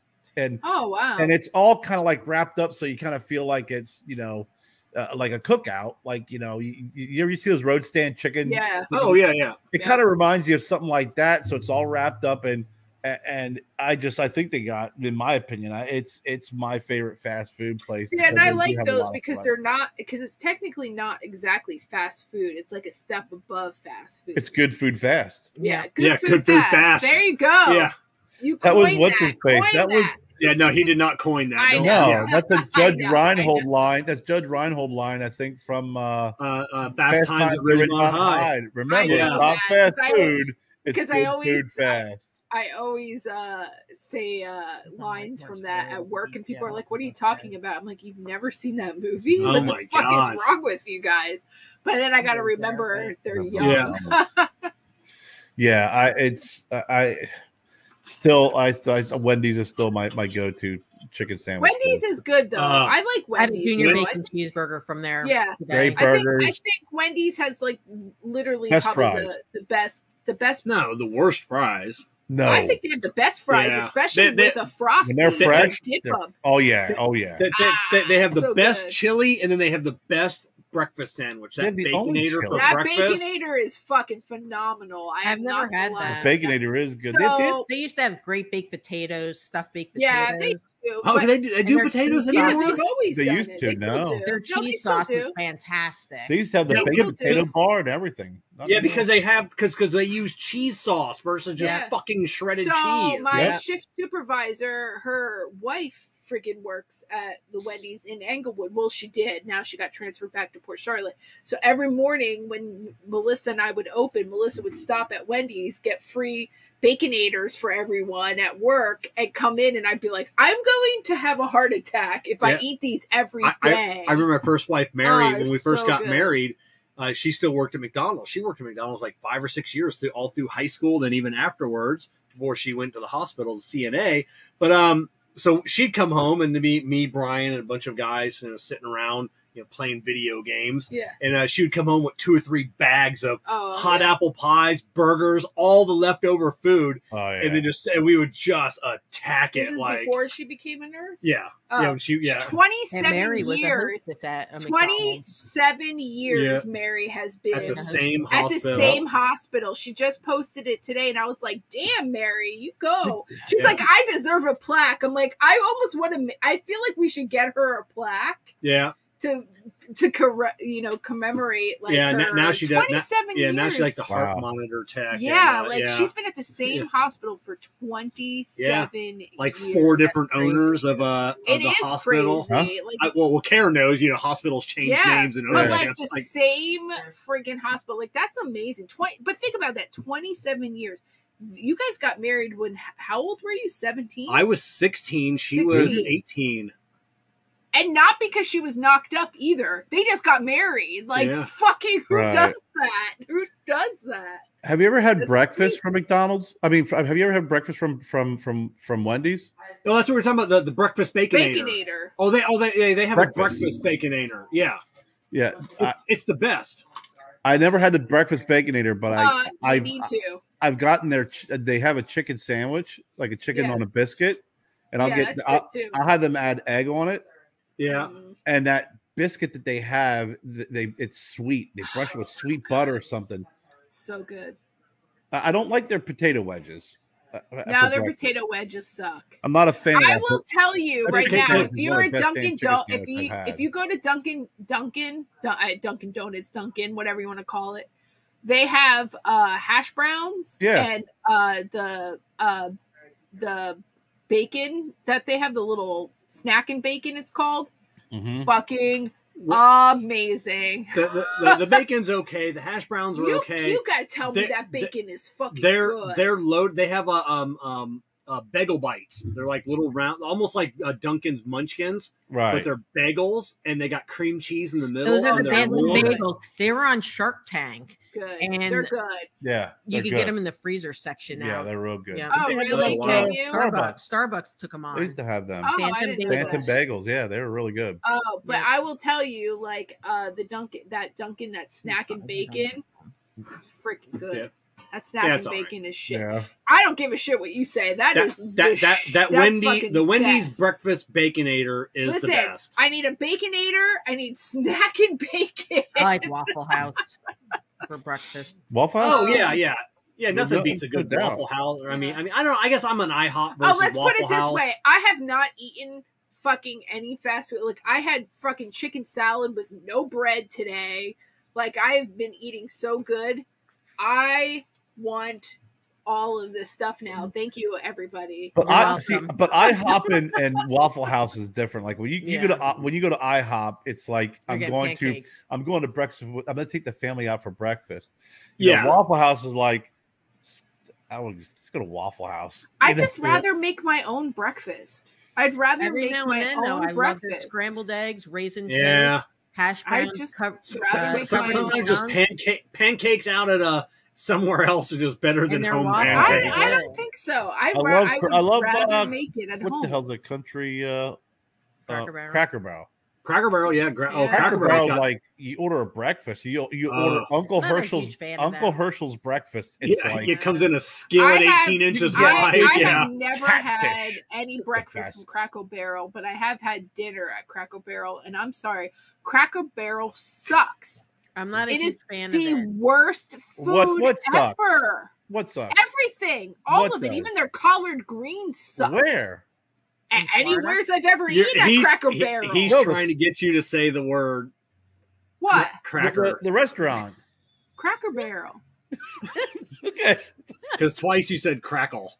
Did I? Yeah, Crackle? Crackle Barrel. Yeah. Oh, Cracker Barrel.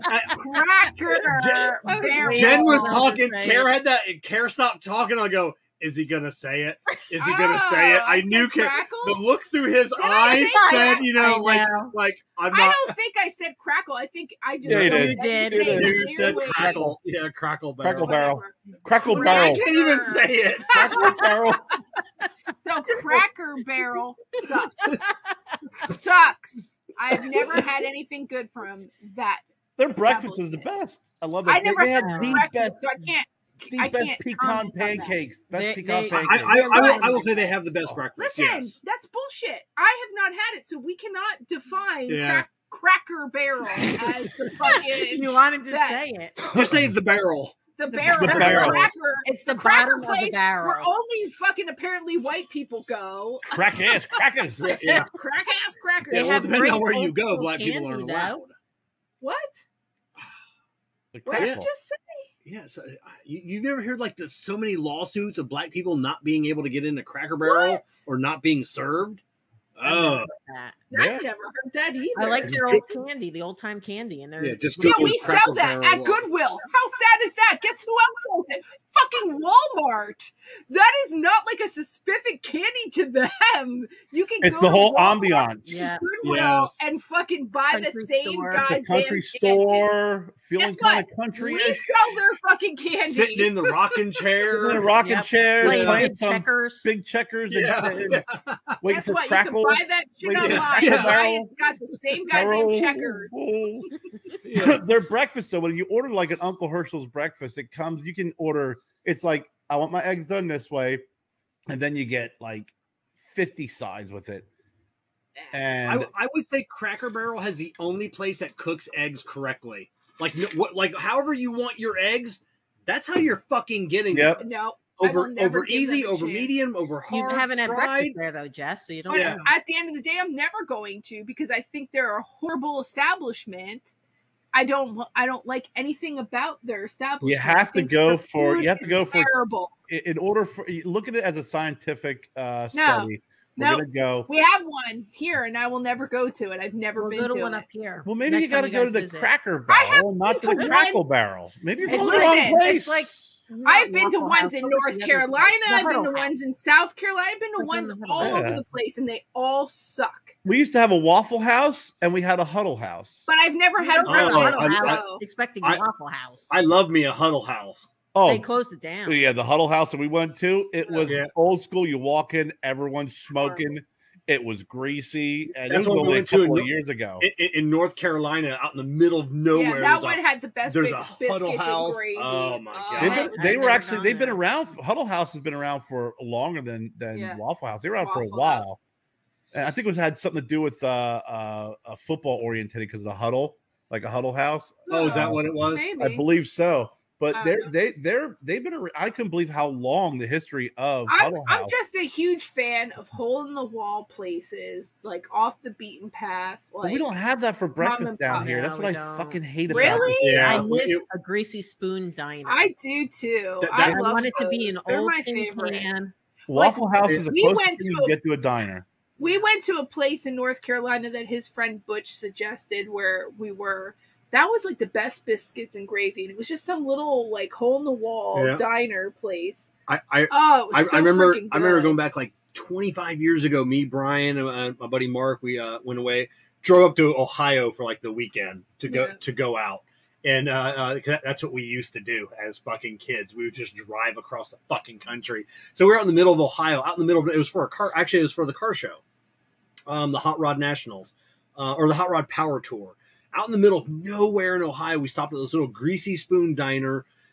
Dishwasher comes out. You know, he's got the tray of he's shaking the dishes.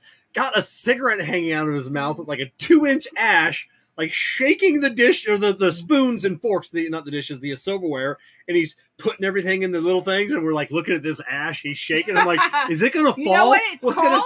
Do you know the correct term? It's called an Estelle. What's that? That's the ash. It's called an Estelle. Oh. So yeah, and that's what the ash is called, Estelle. Have you never heard that before? Nope. No. Oh my god, my dad was like notorious for it too, and we all used to be like, "Oh, shit's gonna fall." And we would like Did you watch make up him. That word? No, it's an actual term called Estelle. Yeah, best food ever. A little greasy term. But you said about hanging out the mouth when I was going to school for welding before I become like an assistant instructor. The instructor always had, I was like 87 years old, always had a cigarette in his mouth. Yeah. And then it would bounce from side to side. Yeah, he'd be talking and then like showing you how to weld. He'd flip the hood open and a cigarette was still hanging inside the hood, but he'd be talking. It would just move from side to side and he'd always have a big long ash and it never fell. We'd be mesmerized. I'm like trying to figure out how to do it. Well, you know, he'd flip open his hood. The cigarette would still be burning. He's like, see, that's how it's done. We'd be like, we're all just staring at the ash. Like, well, how are you smoking under a welding hood?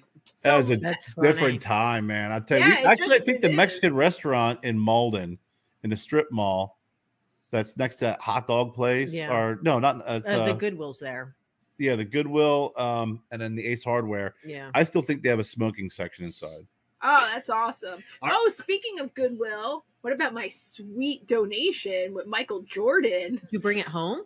No, I have to find out if Shop Goodwill wants it, and if they don't, then I got to figure out how to sell it in the store. But it's crazy because it really shows you how small you are in comparison to Michael Jordan. Yeah, I keep that, Michael Jordan. I'd buy it. Oh my god, we all have been like, that's fucking Michael Jordan. If they let you keep it, I would put at least $100 price tag on it, and then tell everybody don't take.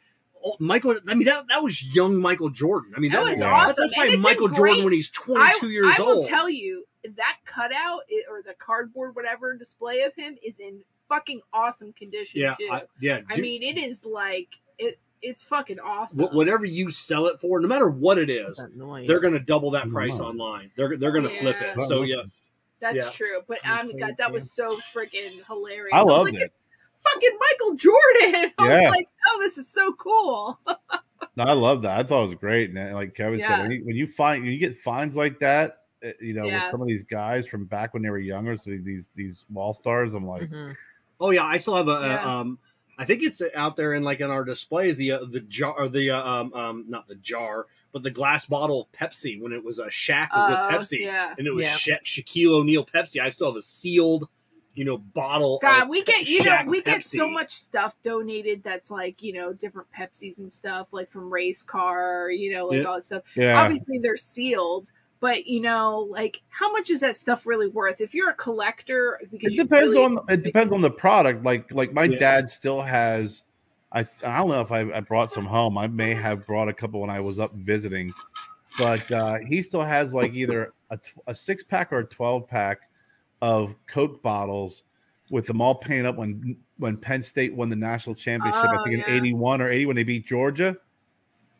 That's awesome. Like if you can, that's obviously if you're a Penn State fan, that or if you're a Coke fan. That kind of memorabilia, that's got kind of like that dual freaking. But I'll tell you, when we looked that stuff up online in all different categories, and then even with Shop Goodwill being so popular, but eBay and stuff, some of that stuff only sells maybe like for if you have a complete, say, 6-pack, right, or a 4-pack, because a lot of the older ones are just 4 bottles. Mm-hmm. They only go for like $10. I don't understand how a 6-pack, like you said, a 6-pack or 4-pack of Penn State won a very few times. I think maybe the only time they won the national title and played Georgia, and it was a huge upset. A painted Coke bottle is $10, but yet Joe gets these freaking Perrier with Yo Gabba Gabba or whatever the hell is like on it. Hockey, it's some Japanese design. Some Japanese design on it. It's like these are worth $100. Yeah. I don't understand it either. Like we'll look something up and we'll be like, "You've got to be kidding me!" Like I would have thought this would be more money. Yeah, I got my dad years ago. The Ohio State 6-pack of Coke, and this is going back, I don't even know, 10, 12, 15. One of the national championships they did. And it was all the bottles and then the cardboard holder, Ohio State. Same thing, like it was Penn in great State. condition. And I bought them brand new. They had just come out. So I bought a 6-pack for me and a 6-pack for my dad that we still have. And eventually, like you said, Carol, there'll be Ohio State fans that are going to want that. Plus, there's going to be the Coca-Cola fans. Oh, yeah. But what I'm saying is, though, Coca-Cola, like there's huge collectors out there, and they're still not going to pay a lot of money for certain things. Like it has to be very, very rare. So depending on how many were made or how much was distributed, they're just not worth it. They're just not worth it. And some of those aren't. So I have a Coca-Cola bottle. It was on the Coca-Cola 50 state collection they did back in the 40s or 50s. We were in Ohio. We were coming down off of Mount Pleasant, and we were all stopping to rest because we were fucking tired because it was a goddamn mountain that we were trying to climb. And so I just happened to look down and I could see like the little shiny top of something. So I'm like, I wonder what that is. So I dug it up and it was a Coke bottle from like whatever, the 40s or 50s. So I'm like, oh, that's cool. I'll take it with me. Took it back to my grandparents' house. That's where we were staying, and cleaned it all off. And on the bottom it said, the state of Ohio, whatever the seal. So we looked it up online. That was the most collectible. The single most collectible was the Ohio one from that whole series. And it was still only going for like $25 on eBay. But this is the same thing with like mason jars. For a long time, mason jars were like selling for a crazy amount, especially certain ones. But now it's almost like, all of a sudden, all these mason jars have been found, and now you can find them everywhere. Well, that's what it was 5 years ago with cast iron. Like cast iron, some cast iron pans people were going for hundreds of dollars, and then now people are scouring the country. And I see these videos on TikTok and YouTube, and these guys that have 3, 4, 5, 600 cast iron pans are restoring them. Yeah, and the price is just absolutely plummeting. They come into Goodwill, and people. It was funny because like when I first started at Goodwill, like I remember there was a woman and she had worked there for like 20 years, right? And she was telling me cast iron, price it up. She goes, I don't care if it's in the shittiest condition. She goes, trust me, you can restore these, price them up. And I'm like, this doesn't look like it's worth more than like $2. She's like, price it $10 or more. We would price like a small cast iron for 10, and then like the medium for like 12, and then the highest like 15 to 19. people would always try to like be like, oh, this isn't bad condition. Like, you got to give this to me for like $1 and be like, no. And it would always sell for the $20 because they were making hundreds of dollars off some of these because they were old. Now, forget it. Like, it's just not worth it. Enough to store and clean. It's amazing. Yeah. There's a lot of antique stores we go into. It's just everything from cast iron skillets to cast iron. They have like the irons for the corn and for biscuits. Oh yeah, all sorts of crazy stuff. Yeah, then the like the Dutch ovens, like the big pots and everything. But you want to know what's popular again too is the cast iron irons. Like a lot of people are like wanting to collect those now too, and I'm not sure. Like, are you ever going to use that? Like, what's that? Well, no, who the hell's going to put a freaking iron on? I know they're flame, but people look for those. And what I used to collect until the prices got so high was the old like the torches, Kerr, like the brass torches that had the handle and the whole brass. And then, like I said, I used to be able to pick those up because I've got one. I don't think it's in here. Well, we bought a couple where I've electrified them and put like the little bulb in them where it looks like the flame. And they're cool. I mean, you can get them for like $15-$20, and then they started getting real popular. And they're jacking the price up to like $50-$60. And I'm like, they made like 10 million of these. These are not rare.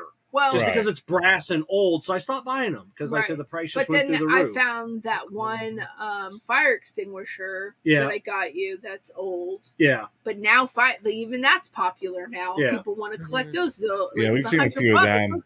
It's like that's the old school fire extinguisher with the big like freaking metal twisty thing on the top. Yeah, that's what I have. It's all brass and it's cool. Yeah, but I obviously paid what I thought it was worth, but now if you go and try to buy those, they're hundreds of dollars. No one's paying that. It's you know what I want to get? I think we've seen one at a store at one of the stores. I remember growing up and used to seeing these on telephone poles, were the fireboxes. Oh yeah. Oh yeah. The boxes where there's a fire, you pull it and press the button, and it would alert the freaking fire department. Oh, that'd be cool. I've never seen one at a. You never seen one? I think we've seen one of the. They had fire. They had some police, but the one was definitely I remember always seeing the fires in our neighborhood. The big red metal freaking box. I think we've seen one of the gross. I've only seen them in photos. Now I've seen the police ones were like the box that has the phone. I've seen those at antique stores, but I've never seen like the fire one, like one in person. Yeah, that was I remember, back in the day, that was like the dead end kid, the one who was always in trouble, used to freaking run around and like pull them in the neighborhood to set them off, and it was like they used to get in trouble all the time because it's freaking it wasn't exactly cheap to freaking set up and make, and you had to break glass and stuff. Yeah. But I definitely want to get one of them. We've seen one in one of the antique stores before.